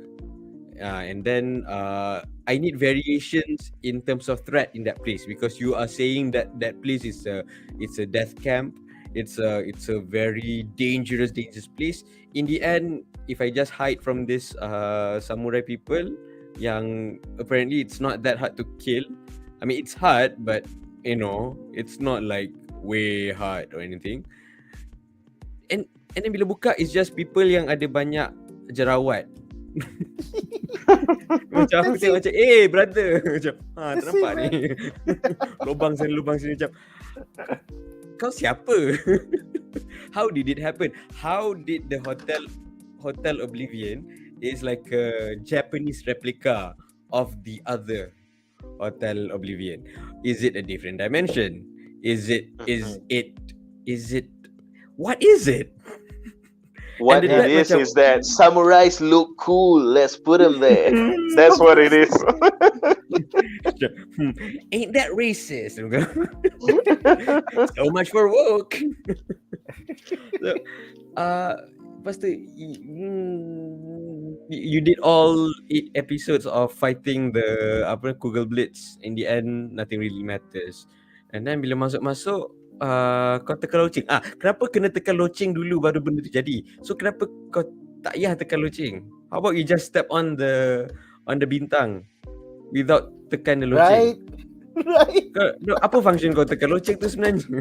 No, if betul. Yeah, I thought if they killed the samurai, then the something symbols happens. will come out or something ke benda kan. But it's on the floor all along. All along. Dan bapa engkau ni like macam it took 5 to understand this. Yang is not as long-lived as the father. And perlu ke kau nak tekan loceng? Another. What kind of guardian guards a place only when the enemy rings your bell? Yup. Dia macam okay. Kalau aku nak rompak bank, aku tak tekan bell, aku boleh rompak bank. Yes. How? I get it, the tempat tu ada like macam space time punya. Tiba-tiba macam aku kat floor lain. Not explained. Other than that pun tak ada. It's just okay, samurai datang, tempat tu tukar-tukar floor. That's it. That's the apparent cross-dimensional hotel that is so dangerous that you brought all the deadly killers, still you cannot win. Yeah. Dia macam things just happen so that they can have a season 4. Tu je. This is the real plot armor lah. The hotel is wearing a plot armor macam. Yeah man. Like, tapi betul lah yang aku cakap loceng tu. Sepatutnya dia tak tekan pun loceng tu. Then they can just stand on the fucking stars and then he can push his buttons and then reset timeline. That's it. I would have loved something organic or something, a monster that is constantly watching them. And the samurai could be just one samurai, which is the final boss. So you have all your mooks and then you have your big boss. Barulah rasa macam okay, we need to unite to fight this big boss. The mooks okay lah, 2-3 people handle, you split up, you handle. But macam Munif cakap tadi lah, dia tak banyak fight scene yang satisfying, right? You don't have anyone worthy enough to have that big fight. Just the samurais, and all not even weirdly decorated. I can be confused. Samurai 1, 2, 3. If it's the same person, and I can know the difference just because they're using the different weapons. Yeah. So the macam weapons where's the was the only creativity? thing differentiating them. That's it. So like Macam tu lah. Tak. Aku that be season finale of a series yang all about chaotic, you just put samurais. That's it. It's like komik tu ada Marah so pula aku. much more villains yang gila babi tau, yang mind blowing. And then it had to be samurais. That's it. Okay, so soalan kedua adalah untuk Munif, sebagai seorang pembaca komik. Apakah pendapat anda tentang Hotel Oblivion versi komik? Which is an interdimensional prison for all Umbrella Academy villains in the past. Dia kira macam The Rough dalam MCU tapi in a pocket dimension. You know, but dalam versi Netflix ni is sekadar fasad for a world ending time reset button. Like what the fuck weh, something so cool yang jarak weh tulis still boleh membuat okay lah, it's just a portal, that's it. So silakan. You see, it's that point that you just mentioned is precisely forwarding my argument again, that I say they can't say they are turning bad because they're running out of the source material.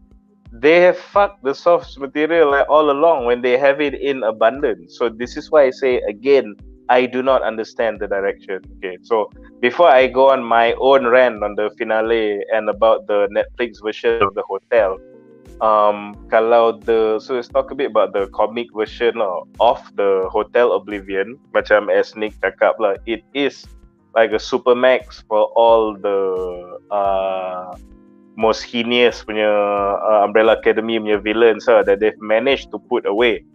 And here's the cool thing about Umbrella Academy is that this is not like your average prison with fucking human rights lah apa benda kan. This place is actually worse than Arkham Asylum.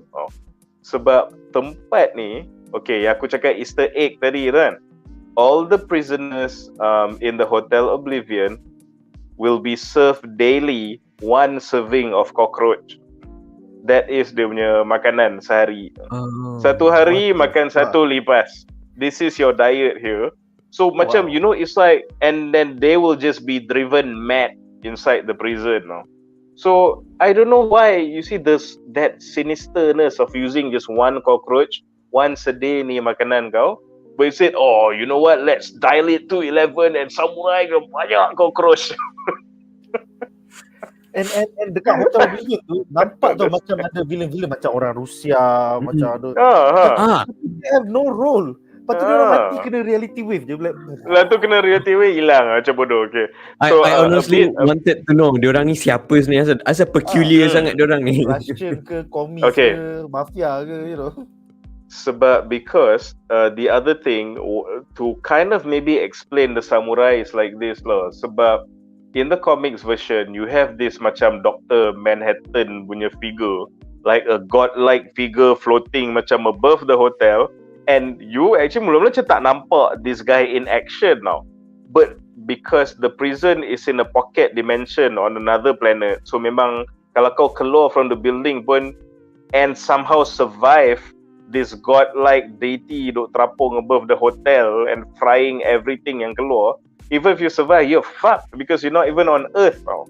So memang scary gila tau tempat ni. So, and the one thing about that Dr. Manhattan, aku tak ingat nama betul lah pun, tapi dia memang macam Dr. Manhattan lah. But you tengok sekeliling, nama dia Terminus kan? Isn't it Terminus? I don't think so, but something close to that lah. Macam lain sikit tu. But whatever it is, outside keliling the hotel tu is just full of fucking bones. So you tak tahu what the Guardian tu buat, but you know he will not be politely asking you, masuklah balik lah penjara kan. That's not gonna happen. Your ass is toast kalau kau keluar and he notices you.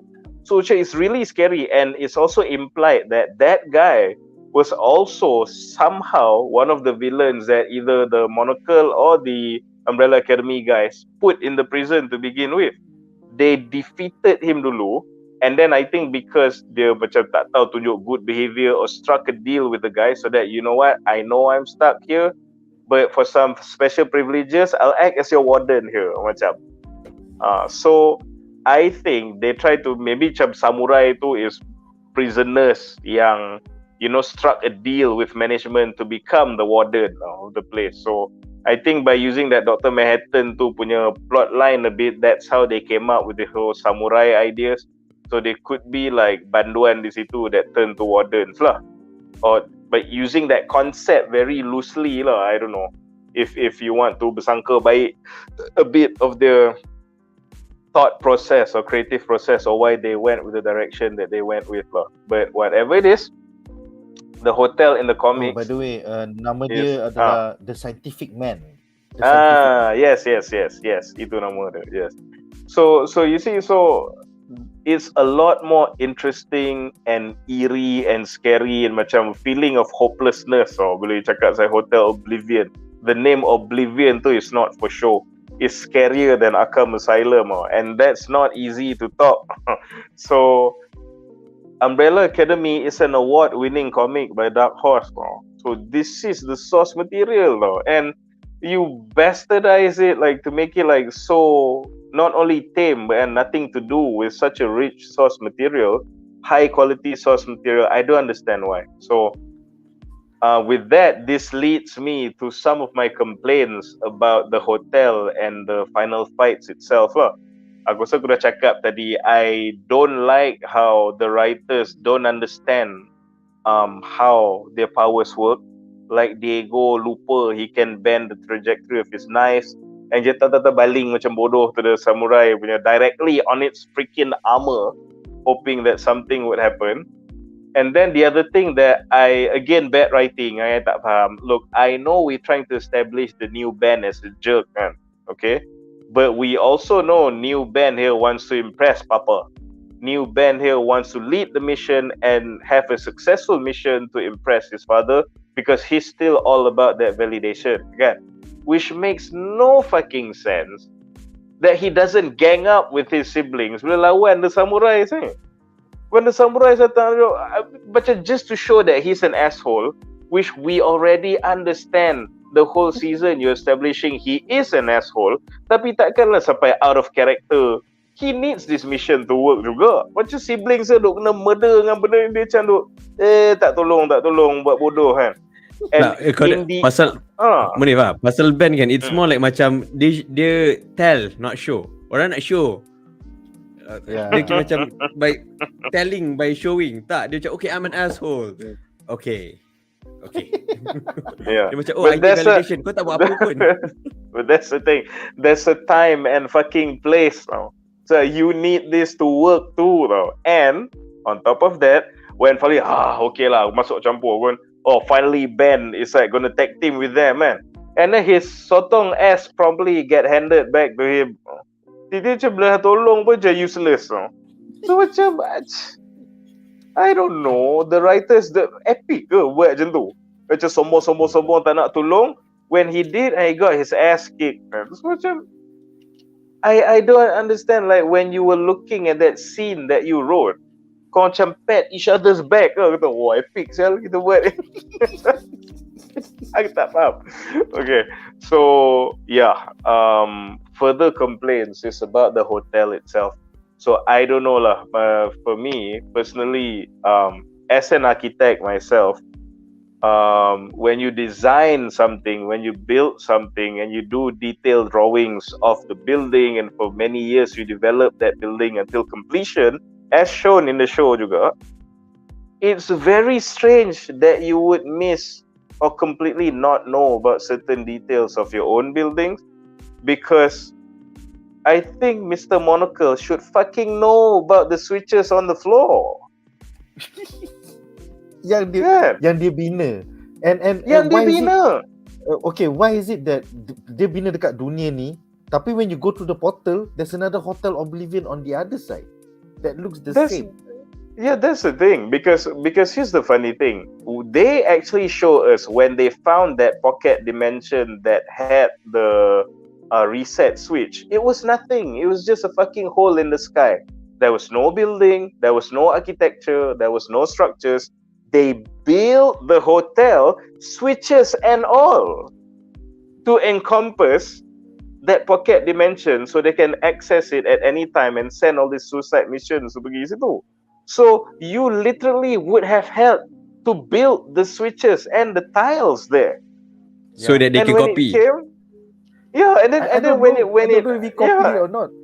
No, even okay, that's the thing. Even if it's copied, or even if they build both sides, the fact remains they should know about the Switch. They built it. They built the thing. Even Lepas the tu macam stupid you bell. Even the ah, stupid know like, oh bell ni. Kita tak patut bina bell ni. Macam- Why did we bina so- this bell in the first place? kan? Because the bell was not just floating in the sky. You see, there's a counter and a sushi counter and a bell floating in the fucking sky. Let's build a hotel around it. Tak kan? It wasn't there before because you put it there and you promptly fucking forgot about it. It doesn't make sense. It's just really poor writing tau. Just pasal you want to have this whole stylized thing going on there that you completely forgo like a semblance of a consistent narrative that makes sense. So, hotel tu kau bina. The Switch is on the hotel floors. And you told your siblings to pergi cari simbol kat keliling-keliling ni, and with all these samurai guys around. And I completely forgot I built this place and the switches are on the floor. So, Tapi bila it's dia like jumpa, bila dia orang dah diri kat situ, lepas tu ni lah mesin yang aku punya dulu. Sekarang aku tahu macam nak guna mesin ni. Sekarang aku dah tahu. Because you built it. Because you built the whole damn thing. So aku macam tak tahu. Maybe there's some like alien Alzheimer's going on ke, tak tahu lah kan.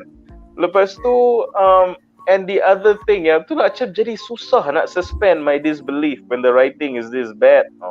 So another thing is that when dia pun semua berdiri pula on the tiles, continuation of that, and then diorang pula dia punya zat semua dah kena serap and shit, right?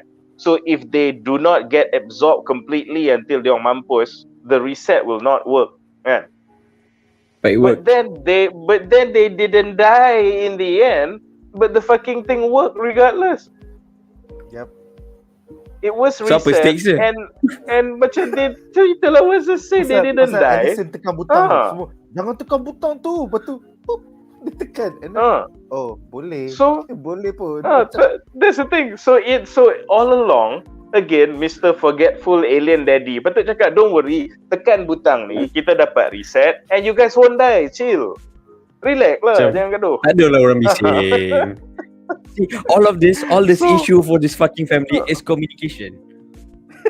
Therapy and communication. Is communication and probably some Alzheimer's treatment. Sebab you built the place. Aku cakap you built the fucking place. How can you? Tak tahulah. Aku cakap, like I said, you imagine a comic book show that is hard to suspend your disbelief. Macam mana tu? So I don't know. I just think the writers really, for lack of a better term, drop the ball. That's as polite as I can. They drop the ball big time. They drop the ball with the consistency and usage and continuity of the powers. They drop the ball with with the plot, with a logical narrative. But it's just, I don't know. You don't fact check, you don't double check what you're writing. Ke macam mana ke, I mean, kau kata se-COVID kan, you had all the time in the world being indoors, it should be like banyak masa untuk macam vet balik ke apa kan. Brainstorm balik ke. I tak faham. I know, you imagine no one in the room, not a single asshole in the room said that, ni, kalau diorang tekan butang ni, it's like fucking samurais datang kan, habis lah diorang. Lepas tu tak ada seorang tanya. If I heard my friend like saying that kan, macam, tapi macam, so dia pun, so untuk simbol tu muncul, dia kena tekan ke butang tu? Tak. So and then no one was like, and then no one was like, so kenapa kita tekan butang ni ya? Macam literally no one asked that. I think everyone was like on Candy Crush on Facebook when the meeting was going on. So bila seorang macam suggest, so kau tekan betul. So bila kita masuk, samurai tu ada? Tak ada. Tekan butang pun dia ada. So macam kenapa kita tu, kalau kita tak tekan butang tu macam tak boleh. It's like no one asked this. Tak ada orang. And then macam lepas tu kata, sebenarnya dia untuk cari-cari simbol kan, sebenarnya simbol tu atas lantai all along. Kadang macam tak ada orang macam, So atas lantai hotel lah, atas lantai hotel. Dia bukan bapak dia buat hotel tu. Macam mana dia tak tahu dia punya ni kan. So macam no Dia one ada said notes lagi, that bro. tau. Dia bawa notes Ha. dia lagi, ingat tak? Dia bawa Dia notes siap bawa Sorry, you should have bought the sales and purchase punya plan of the hotel. You should have brought your grant or something, you know, or your measured drawing of the hotel ke apa kan. So tak tahulah dalam notes kau tu ada apa. But it's really 7 is- orang kena mati selama legenda ni. Ada 7 orang selama-lamanya kena sacrifice untuk dunia. Tu je lah dalam notes dia. Tu je lah. itulah. Bawa Tak, lepas tu diorang waktu kecil-kecil tak boleh ke less fighting? tak, lepas tu lagi best masa pitch meeting tu dia cakap lepas tu yang dilema dia kalau dia orang 7 orang berdiri tadi dia punya zat tu kena serat untuk power the machine. So bila dia orang mati, the machine dah fully powered, baru dia boleh reset. Oh shit man. So how the heroes gonna get out of this? Kalau dia orang keluar, the world is fucked, tak reset kan. But if they stay, then the world is reset but they die. So macam mana dia pun selamat lah? Oh. So basically Allison dia macam dia tekan satu hutang ni. So dunia reset. So dunia reset, so dia pun mati. Tapi dia pun tak mati. Oh dia pun tak mati ya. Tapi dunia reset. Oh. So So kenapa kita kena tunggu 10 episod Ah. for this shit to happen? Why do we have to wait so that macam fucking I think in the think tank tu depa banyak enablers tau. You faham tak? Berarti banyak macam member kan. Macam Okay, kata boleh tu. kalau simbol ni atas lantai, itu dia semua simbol atas lantai. Atas lantai hotel yang bapak dia bina. Oh, kenapa kau rasa kenapa tak logik ke? Itu cun tu. Okey tu. bos terbaik, bos. Bos terbaik. Memang idea terbaik, bos. So I think Ada macam dia seorang banyak buat- enablers. I don't know what's going on. I don't know. I just bersangka baik, maybe like you said lah, because of COVID kan. So dia orang macam Zoom meeting kan. So they had this crunch talks during a Zoom meeting. Lepas tu as we know during Zoom meeting like no one is like paying attention kan. So I don't know. Orang tu cakap aku nak buat ni. Okay lah kau buat lah. Okay lah. By the way, Fatih 7 mengatakan Sir Reginald Hargreeves hanya buat Hotel Oblivion di sekeliling sijil tu. Sijil tu dia tak tahu pun ada di mana. Tapi kau dah bina hotel around it. Takkan kau tak boleh. Tapi masalahnya tak. I understand kalau the symbols tu were invisible tau. Macam contoh macam okay dia bina the hotel tu kan. And then in the mirror dimension tu macam God fucking knows where the symbols tau. Tapi ya si Fatih, the symbol so literally is the floor tiles. The floor tiles so are the symbols. And benda tu was literally dibina by the guys yang bina the hotel lah. So kalau dia macam tak ada tapi macam tiba-tiba macam hidden lah. Oh tiba-tiba pegang kat sini macam dekat celah the sushi counter tu ada some invisible. Oh in this pocket dimension this is one of the symbols kan. Faham lah, but the tiles tu like God or whoever who made the time reset button tu didn't ambil cement pergi Nairo granite pergi White Horse ke beli tile pergi letak susun tile tu macam tu. Tak, is Reginald and his contractors. Yeah, so Yeah, I God think didn't go to White Horse and beli tile and letak benda tu situ. It was Reginald.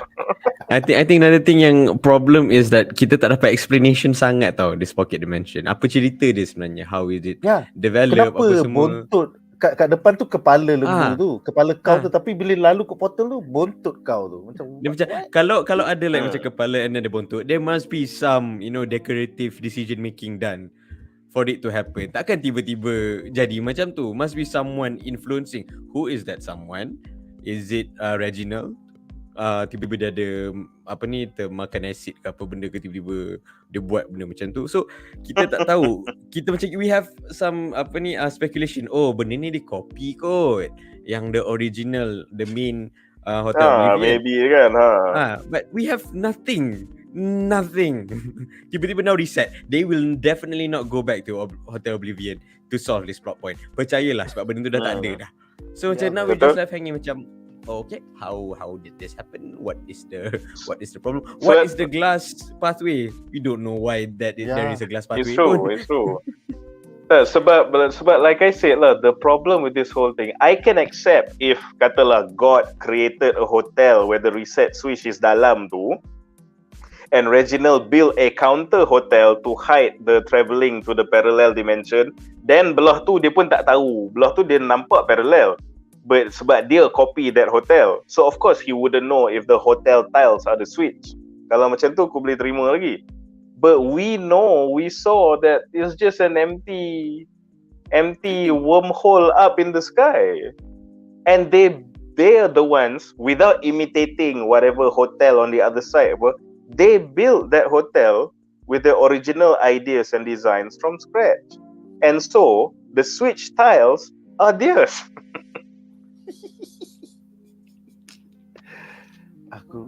I don't know, man. It's not in the comics. I can't be fucking bothered. I'm just like, Itulah, Hotel that's the Oblivion thing. dalam comic is like way better than this shit. So aku macam, Yeah. Aku What? harap kan like Betul. Gerard dah tengok all this reaction, bukan reaction kita lah, how the season pan out.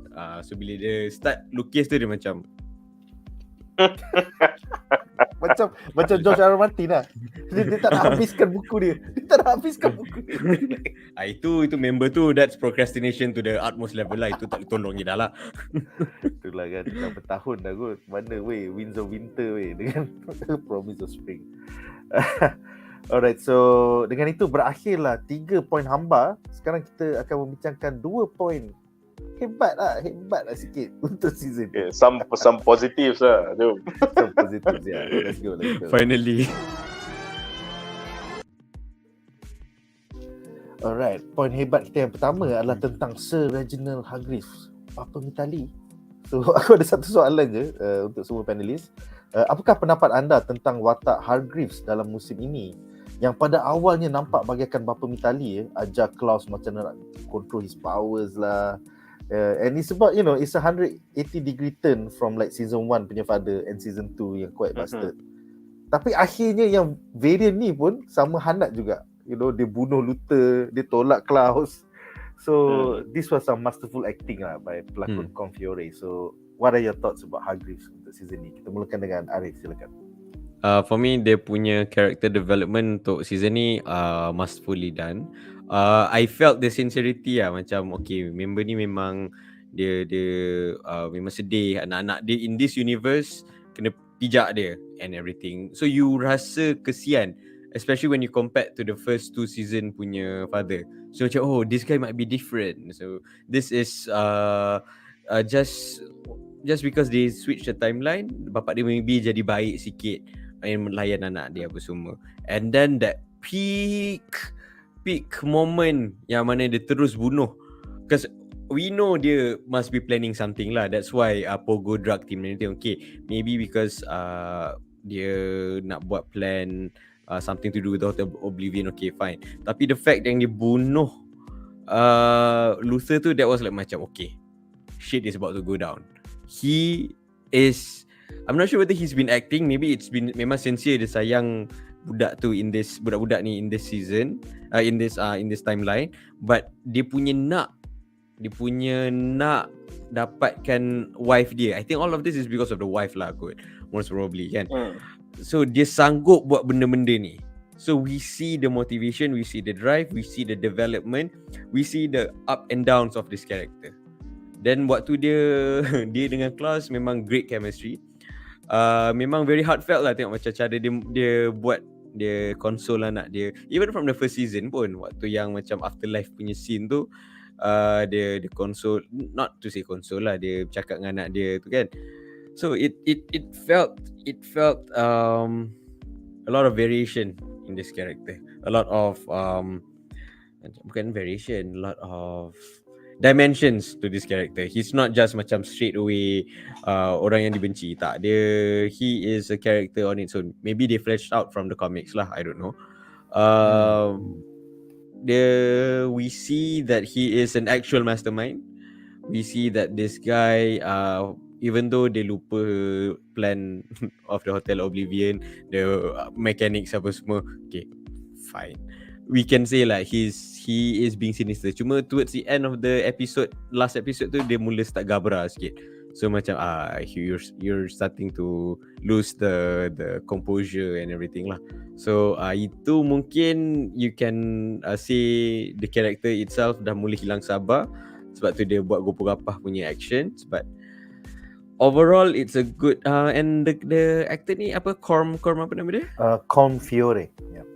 Dia pelakon cerita apa lah. I don't feel like I've seen him acting anywhere else. I think he acted younger before this. Let me just check his IMDb. Corm Fiore. He might even be in the oh shit. Okay, jap. Aku tengok IMDb dia. I think he was dengan Michael J. Fox back in the 80s kot. He was the father to Michael J. Fox in the dia. I think so. Let's see. Actor. So yeah, it goes all the way back to 19. Dia dah lama berlakon tu. Started acting in 1981. Shit. He was a TV actor. Friday the 13th, the TV series. Then his big movies. So he's a veteran lah. Yeah, he was in Pearl Harbor, Chicago. He was also in the Newsroom TV series. He was in the Chronicles of Riddick. He was Lord Marshal. Kalau correct. Oh lah, Riddick pun. Oh. Yeah, Battlestar Galactica pun dia ada. He was President Richard Adair. So yeah, this guy has been around definitely. Okay lah, then it's a perfect casting from him lah. Memang masterfully done. Like I think like my previous points lah, we have great actors.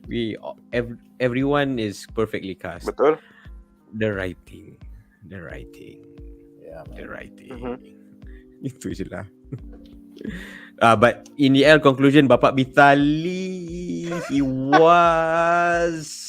Aku suka yang if a wedding doesn't get people together, maybe a funeral will. A funeral will. Which is in line dengan apa ni first season. The reason dia buat mati apa semua tu to get them back To together. bring So them macam together. Yalah. good tie in. Gila dah. That's always been his train of thought. Okay, Munif, silakan. Your thoughts about Hargreeves, silakan. I think like you said, I think this was a really perfect casting. Sebab number one, he really embodies that. I think this guy is just kind of as good as that actor yang played T-1000 dalam Terminator 2 dulu, because there's something otherworldly about him despite wearing a human skin. You tengok dia macam dia macam bukan robotic demeanor yang dibuat-buat tau. Dia macam kata that will be over and obvious tau. Macam you tengok, okay, macam this is a guy, but I guess he's just a bit socially awkward. But I don't know, he could totally be an alien. macam He was pelik also So Loki's father dalam MCU. He's King Laufey. Oh, he was Laufey. I see. Frost Giant. Okay. So but also why it works also is that we believe that he is an alien in human skin with his demeanor tu kan. And the demeanor tu pula is macam two birds with one stone, because it also makes him really fucking hard to read which hides the plot twist really well. Sebab aku genuinely macam, okay, it's a different timeline. Dia jadi bapa Mithali, and is this a switch and bait? Because everything is set up to seem like memang it's a different timeline. There's something at stake, so he really dapat genuinely berubah tau. And then in the end, he was like a bastard all along. So that's my take of it lah. So I thought it's rarely you say that macam kita dah consume banyak gila movies, TV shows, pop culture kan. You don't always say these days that a bait and switch work but this one worked for me sebab it had all the ingredients yang tunjuk dia berubah, new timeline, the things at stake, dia macam finally nak reconcile, like he's learning how to be a human apa semua, and because of his perfect demeanor, he's really hard to read, and then in the end, he's just a cold, calculative bastard that will do anything to get his objective. So I love that twist because kau yang went astray, he's been this fucker all along, never changed So I kind of like that, and that is actually the opposite of what happened with Luther and Sloan tau. Kan mula-mula they had this little subplot where are you betraying me? Are you like just buat-buat bercinta dengan aku, buat-buat interested dengan aku, padahal sebenarnya ada ulterior motive. So I thought, oh, that could be interesting, like the sparrows try nak conquer by infiltration kan. Tak lah, memang betul-betul suka, serius. So there was no plot there actually. Yeah, actually awal-awal So, tu yeah. bila Sloan asyik tengok kamera, lepas tu Sloan tengok Faye, lepas tu Sloan tengok Ben, macam ada understanding macam okay, kau comolok dengan dia, lepas tu kita dapat semua secrets, tapi it went nowhere. It went nowhere. But rupanya tak, aku betul-betul suka lah bodoh. What the fuck? Monkey dick, yo. Okay, so but going back to Reginald, yeah, this one is an opposite of that though. There was a switcheroo that we did not see coming because of that perfect demeanor tau. Kau bayangkan kalau dia bukan alien, I would think that dia ni macam sengaja dibuat-buat hard to read sebab ada twist tau. But we can't say that because he is like that. It's because he's an alien.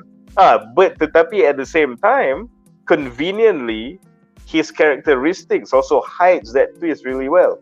So this part is actually really like high quality writing lah, or at least how he portrays the character is of a really high quality lah. So one of the few bright spots of a very underwhelming season 3 lah, I must say. Yeah. Betul. And I feel that brings us to the second point. Anything you guys want to add before I go to the second segment? Yeah, I'm good. Alright. Punya dah tak banyak good points kan. Itu je kita boleh cakap. Kita dah bitch banyak bro. Betul. Bagus. Bagus. Okay, Sebab the good points pun because sebab the good points one is just bound to the simple fact that this guy is a fucking good actor. There's really nothing to elaborate. Betul. It's not the writing, it's his acting. Betul. Alright, dengan itu kita akan ke poin menarik kita yang kedua.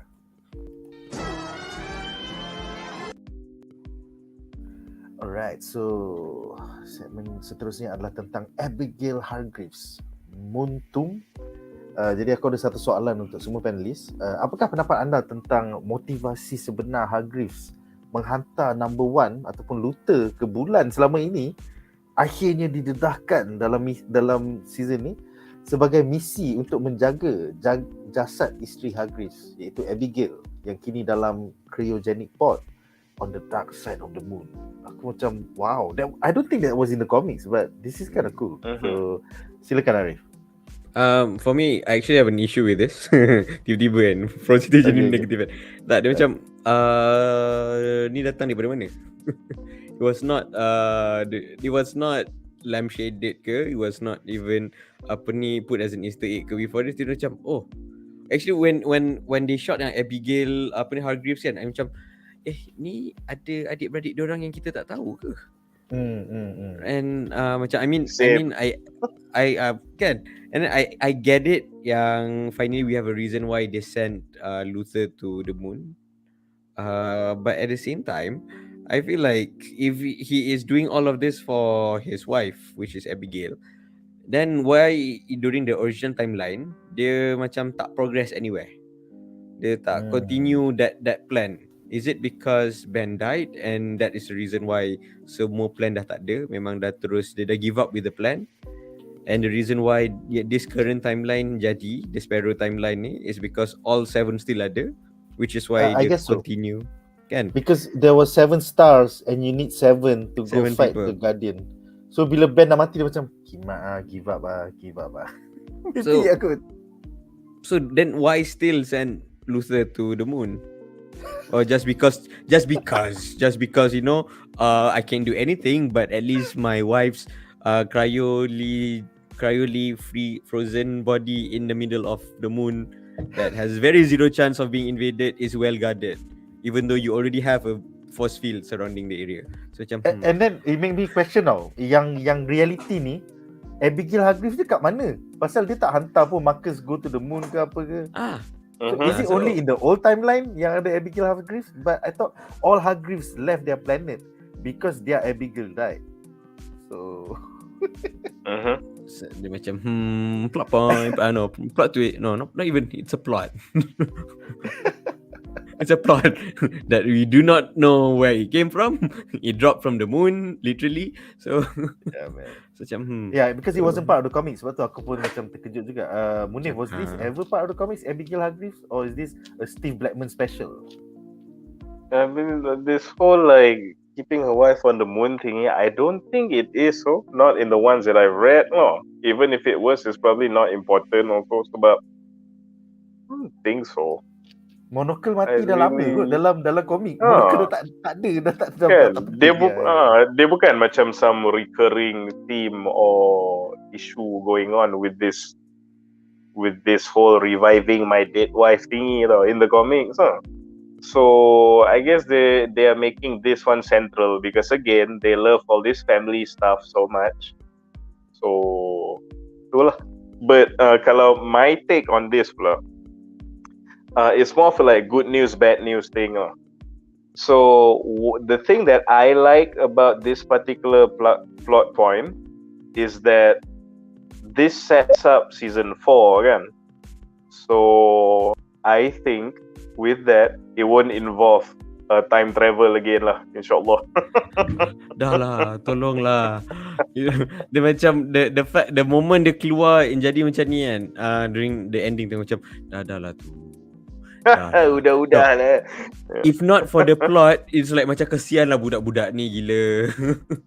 Dah cukup trauma dah. So that's my positive take on it is that lah, because they tease her at the end, dia dah dengan Reginald kan. So she's revived, the plan worked, yada. So because the plan worked, so I don't see a reason for them to revisit this whole wonky time thingy again. Yeah. So the positive of this plot, because it shows that maybe season 4 will be about something else lah. But on the negative side of things, my question is that why even send her to the moon to begin with? No, macam there's nowhere else inside the world to keep Yeah, safe. Macam you have all dimension shit, apa semua power, like macam why the moon? Because of distance. Yeah, I mean because that's the thing. Because you, Reginald, is an all-powerful, all-knowing alien. You'd reckon that your frozen wife body would be the safest by your side, no? So if you launch her to the moon, that alone doesn't make sense. Right? If you wanna, if I have a daughter, I need to keep my daughter safe. So fuck off to Guatemala. There you go. So hopefully you'll be alright then. Tak, Munif, I think I know why. I think I know why kenapa dia hantar pergi the moon. Sebab dia peminat Pink Floyd. Aduh. Dia dengar macam light bulb moment. I have a great idea, kids. Yeah, so not only that you are an all-powerful, all-knowing alien and you put your wife the furthest away from you, and then you send your monkey son without actually briefing why he's supposed to be there in the first place. So there's a force field and he's in his little space station. Macam in my head, I'm assuming, let's say there was a threat, some alien menace datang macam nak destroy that cryopod ke benda kan. I imagine the phone call that Reginald be like, hey, Luther, I need you to go to like this coordinate. So, but what? But like I thought there's a force field that I couldn't go. And now can I already disabled? Okay, but why am I going there in the first place? You need to like your mother is in danger. So, I thought the mom is like back home. No, not your robot mother. This is like my actual wife. You need to dah mampus bini aku. Jap. Nah, if you guys tahu, Abigail is different actor from the robot mother ke? Yes, different. That's a bit sad. Yeah. Because the robot mother, remember you saw in episode 1 of this season, the one yang this is a new god, I know. Robot mother. Yeah. I know. I feel like macam the reason why the robot mother is that face, I was hoping for, as a peneman. Steve Blackman tak sepandai tu. Hey, you know what? Since you guys are talking about the robot mother, like a thought comes to mind. when she popped out her eyeballs and put it into the cougar blades, what did she saw? Nothing kan? So technically What there's was nothing. what was that all What's the whole about? point kan? Sebab Ben macam if we wanted to defeat it, we gotta know what's on the other side. So like put your eyeball there. I won't even ask why your eyeball tak disintegrate when it totally kill a man. Yang pergi sentuh the thing. And then dapat balik, and then I thought macam dia buat keluar dia punya USB drive ke apa benda ke, and then Cucuk. tengok like what do you see ke apa kan. So Tak. The moment that Five say biarlah dunia ni mati, they stop about let's stop the cougar bliss. Tak ada nak stop cougar bliss lah. kan. So tak faham lah. Dia kau sebut mother tu, I remember like another tu lah. That was one of the points that I was annoyed about. What was that whole scene for? It's just as useless as Allison's punya power up. Sama tu. Yeah. So Yeah, tu lah, but Yeah, just speaking of that juga kan, I think we revisited balik the mother. Kenapa tiba-tiba the mother got into a holy rant? Is it kan, kacau dia punya kenapa frequency dia jadi ke apa? spiritual Kenapa dia jadi macam- spiritual tu? Just for you wanna know why? Just like the samurais, because killer robots are cool. Killer This is existential another- crisis. Yeah, Steve Blackman bullshit. Oh, that is never tapi- explained. But I tell you what, again, another problematic thing about the mother. I think by now all you you white filmmakers or whatever, you guys should know by now. Janganlah involve anything pasal Islam, because it's just gonna be Yeah. trouble for you guys. Yang tu aku tak perasan until somebody screenshot aku macam Ada Allah terlantai sebab dia tunjuk all those are God symbols. So Dia macam macam it makes sense in context, but at the same time macam come on man, it's like did you guys completely miss the whole Charlie Hebdo thing? Yeah. I don't think it's something you want to involve yourself with. itulah. Yeah, so I tak tahu. That just shows, I think lah, that one instance shows how out of touch like the whole writing team and then the director all lah. They're completely out of touch. Orang tu tak tahu lah. Tapi tu okay, but going back to the topic at hand, like I said lah, the negative is that I don't understand. I think it's a plot hole that putting the mom in space to keep her safe, and then hantar anak yang debrief pun tidak lah apa benda semua. So I don't buy that would keep her safe. But yeah, like I said, but on the positive note for this plot point, because they tease like the two Hargreeves united at the end, that teases season 4. So because of this plot point, it looks like season 4 will not be about time travel then. Finally. That's the positive of the plot point. The positive for me is that because it looks like it's setting up something that is no longer time travel. relevant. Betul. Yeah. And looks like maybe peranan Abigail ni akan dibincangkan lagi dalam season 4 oleh showrunner Steve Blackman. Hopefully. But you know what I'm worried about. Even though I'm happy, it looks like it wouldn't be about time travel in season 4. Surprise. But all the characters are depowered now. Yeah, So semua tak ada kuasa. when the characters had their powers pun, you barely saw them use their powers. What So happened? next season, half the season is gonna be more family drama sambil finding ways to get our powers back. And ada setengah tu aku pun tak nak pun powers aku balik. Yes. Most likely Allison. I tak nak. I dah ada husband yang I nak pilih dengan anak yang I nak pilih. I tak nak buat dah benda-benda ni. Yeah. So next season tu lah, I don't know. Right now it looks looking like a mixed bag. Like probably won't be about time travel, but these guys are depowered, and we had little shows of power despite them having powers this season. So we'll just have to see how that goes. Yeah, I feel it might be as bad as the Game of Thrones finale.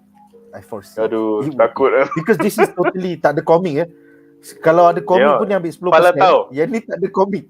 Palatau. We are in Palatau territory now. They need to tell Gerard, we put down the fucking guitar, join us in the meeting rooms, and help like double check us or something, tolong. Betul. Itulah. So kita ada satu komen untuk segmen ni daripada kategori The Great yang bertanya, jadi di penghujung musim ni nampak Reginald Hargreeves dengan Abigail Hargreeves bersama. Macam mana pula? Basically bila Alison tekan butang merah tu, yang orang cakap jangan tekan, she reset the timeline. So Abigail tak mati dan Abigail kembali. Tapi sama ada tu dunia daripada season 1 atau dunia dari season 3 yang dibina balik, atau ni atau adalah dunia lain. Tapi kan for me lah, this question and subsequently your answer got me thinking about another thing tau. Pasal the reason why Reginald kept their wife alive in cryostasis is so that bila dia reset, at least we know kalau orang tu is still living and they were from the original timeline and they are not dead yet, then they can be revived in the reset timeline lah kan. So this is why this is why kan. So this is why he did everything to preserve the wife, betul lah. So that when they reset, the wife can be restored in the restored timeline lah. But tu I cakap, Luther totally died. And then when the reset happened, then when the reset happened, he came back to life. Dia dah mati. So what was the point of Reginald keeping the wife alive, penat-penat dah bulan hantar nak pergi guard all along? Biarlah dia mampus. Like years later aku reset, kau ada lah balik kan. What's the problem? aku risau satu benda je ni. We're thinking of all how to resolve semua ni. Dia orang tak fikir pun lagi benda ni.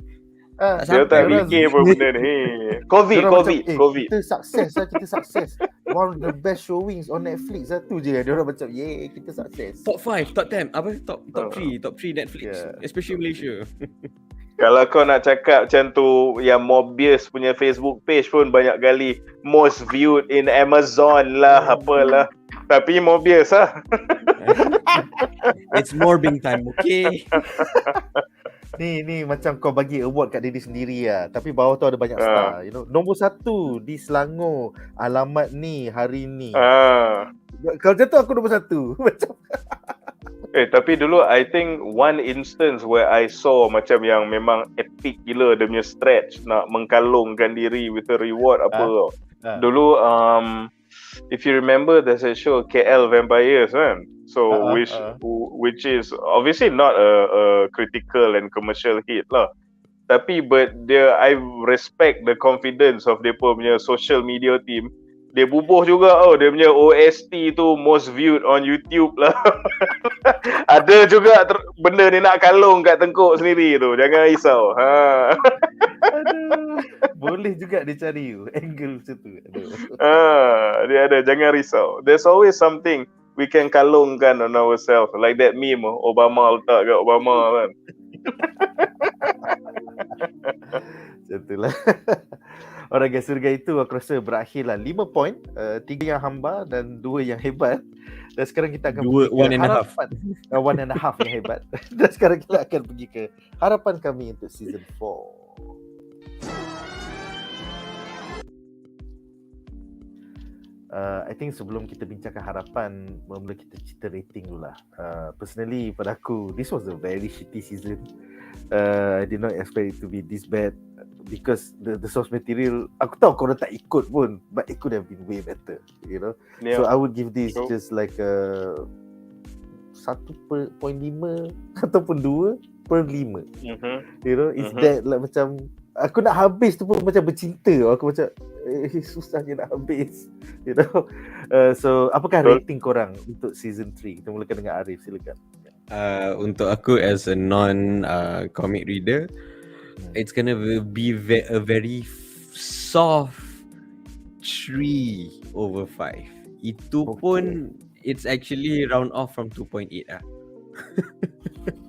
Macam you round off to macam it's not bad, unwatchable bad, but it's just macam aku cakap tadi lah, I find all the problems lepas dah tengok. Sebab of course when you tengok the roller coaster ride, macam the rush macam it's great guys, it's great, macam fun, and then what the fuck was that?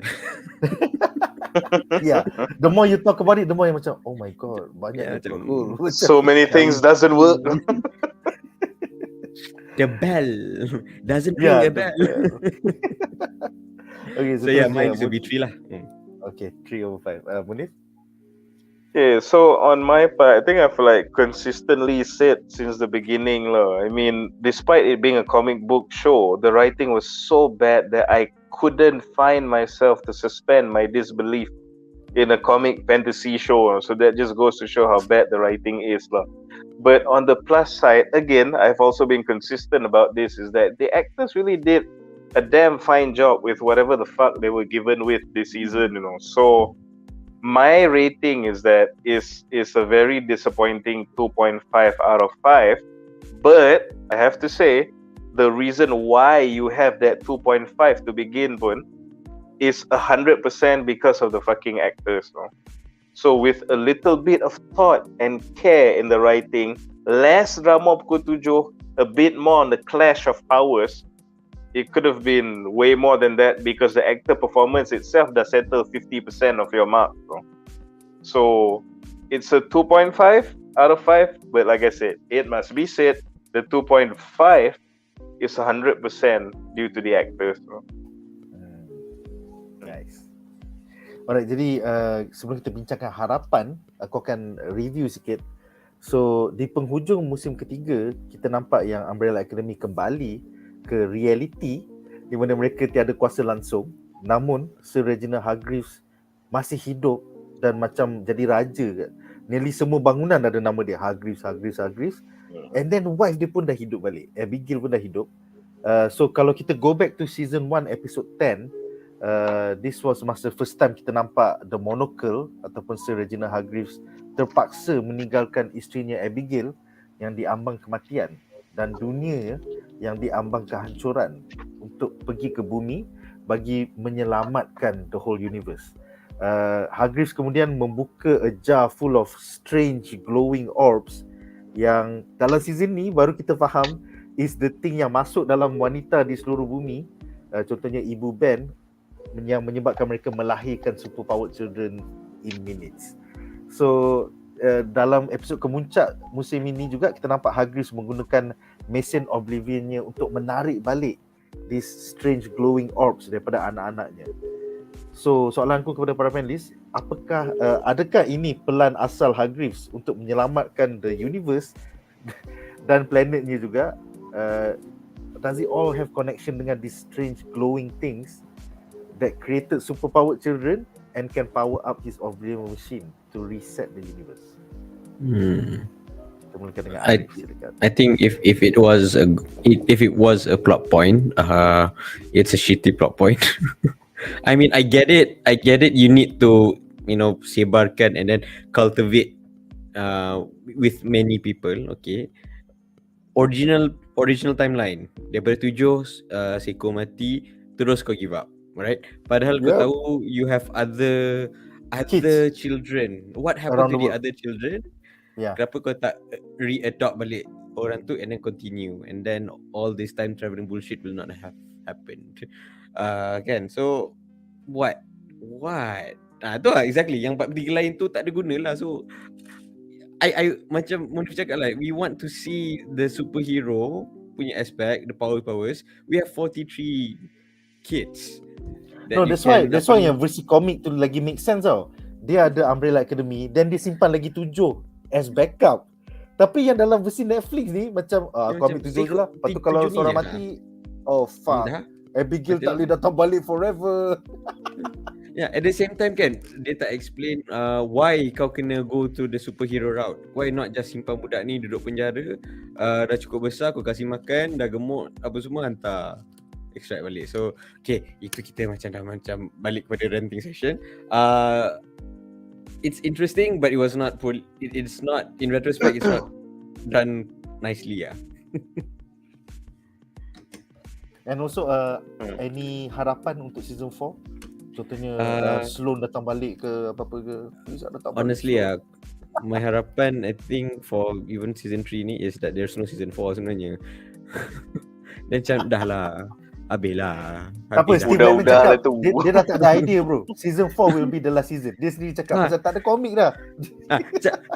You should have thought of that before you did the season 3 kan. Dah habis kan. Aku bukan apa, aku kesian dekat this 7 Malak-ons ni. Kesian tau tak aku kesian.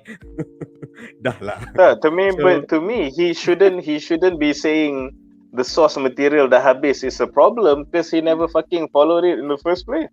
Itulah. You've been going commando all along. Buatlah sampai season 10. What's the problem? Bukan kau ikut pun. Tapi in a positive note, I expect for what I hope for season 4 is that more info on the original homeworld of Hargreeves lah. Kita tak dapat apa pun, sumpah kita tak dapat apa. Even the face pun kita nampak ke ada alien face? Rasanya tak. At the end of the season 2 kita nampak dia buka topeng Buka tu, je kan? tapi kita tak nampak muka dia ya. So I would love more laws, and probably we're gonna get it lah. Then hopefully they end at 4 lah. Like literally the 4 in Chinese die kan, so they die off kat situ lah. Stop, please tolong. Yeah man. Munif silakan. Your thoughts about Hargreeves and these strange glowing objects, which is not in the comics Ni semua Steve Blackman punya bullshit So silakan. Yeah, I think what I can comment on that is that I think that plot point confirms that he probably reads Naruto. I think sebab that is actually the whole general plot of Naruto, because the alien Oshutsukis too, they came to the earth bearing a chakra fruit. So they tanam this chakra fruit until it becomes a big tree, which in the end becomes that jubi, which will eat up all the nutrients of the earth, and then they can harvest, and then they can eat the fruits. But what happened instead is that because humans started eating the fruit first, so chakra was passed on to all the humans of the world. So in a way, that's what happens in Umbrella Academy, because the fruit, the seed, so to speak, was passed into humans. So the humans, they cultivate that ability because they keep using the jutsus or in the Umbrella Academy, they keep using their powers. They keep harnessing it, refining it, so until a level where it's an acceptable power level. In Naruto, the Oshutsuki will harvest balik lah all the chakras of the world. And in Umbrella Academy ni, they can harvest balik those chakras so to speak, untuk power his machine lah. So okay, I've seen that been done before in Naruto, and Naruto probably took like hundreds of episodes, 11 years I think. So they did it like a lot more tastefully lah. So this one fine, I can say, because they have limited time. But it's not that I completely don't see how that can work lah. But my question is that at the end of your successful plan, that you reset the whole space-time of the whole fabric of reality kan? Why? Okay, you got your wife back, but why you like on Earth suddenly having all these stupid companies? Why not when you reset did your whole home planet pun didn't revert back into existence? You know, why you like still, being this immigrant on this like weird planet? In season 1 episode 10, planet dia macam Krypton. Planet dia nak diambang kehancuran pasal they themselves destroyed the pollution lah, apalah, and then Abigail was dying. So dia macam, okay, goodbye Abigail, and then I must leave. Lepas tu kau nampak like banyak roket nak keluar. Lepas tu he open a jar of like space seed. So dia macam some weird shit lah, macam apa ni. Season 1 episode 10 lah, what's this flashback shit? And then sekarang baru dia slowly nak menjawab. Tentulah. Betul lah, but like I don't really have a complaint with that plot point. So like I said lah, maybe I'm quite accustomed to the idea dalam Naruto dia pernah buat kan. So but it's true lah. At the same time, I guess ni I pula yang tolong director cakap kenapa tak letak dia dalam penjara and just harvest them later. Maybe because they need to keep using the power, so dia guna alasan, kau kena crime fighting jadi hero, tapi sebenarnya dia tengah asah and cultivate that power bagi masak lah. So eventually dia boleh harvest kan, that it won't be some weak dormant power tapi dah selalu been exercised and used. So this is me trying to help them justify shit lah. So yeah, I don't really have a problem with that plot point because I have a problem with everything else though. So Aduh. Okay, harapan untuk season 4. I got like a few harapan for season 4 lah, but I'll start off with the most obvious one. If you're just gonna do another time travel bullshit, the grandmother paradox atau anjang paradox pula ke, then let's just end it this season lah, dah tak payah lah. But Udah-udah if you le. are betul, udah-udah lah tu kan. But if you are going to continue without the involvement of time travel, then my other hope is that please let them get back their powers quick. Don't drag it like sampai separuh Half of the season, season. or macam 3/4 of the season sebab drama-drama dulu before jumpa the will to become heroes again, and you surface with some fucking lame fight in the like final third ke apa kan. So that will piss off a lot of people lah. So, and my final harapan for that is that you're not using time travel, they're gonna get their powers back real quick, and finally try to get like Gerard Way like as an executive maybe at the very least, because you know kau sekarang ni dah jadi layang-layang tak ada tali. So you know, Kau bagaikan umbrella yang ditiup angin. tahu tak apa. So at least have the guy who created all this shit to kind of like hold your hand through it, because he has that plot point in his head now. Just tak ada time and commitment to write it out yet, but you know, it's better than whatever bullshit it is you guys are serving lah. Sebab kalau kita compare, we know Gerard Way can write better story lah than your whole legion of moronic writers. So get him on board the team, get him to hold your guys in your hands and consult you guys. So once those 3 harapan is done, my final harapan is that I also hope Sloane comes back in all her gym tights glory. That's it. Oh yes, slow. I need those scenes again. Yeah, those are also one of the few things that made this season bearable. Yeah man, Genesis Rodriguez for the win. Alright guys, I think that's it for tonight. Aku rasa kita dah melalui 3 bad points, 2 good points, and harapan. I thought kau nak kata all stage of grief. 7 kan? Elok tu. 7 stages of grief, yeah. 7 stages. So apa pendapat korang tentang Umbrella Academy Season 3? Adakah korang enjoy atau adakah korang juga tak puas hati macam kita? Tell us in the comment section below. Join us esok di mana kita bakal membincangkan episode 7 of The Boys Season 3, and then hari Khamis nanti kita akan bincangkan tentang Miss Marvel episode 5.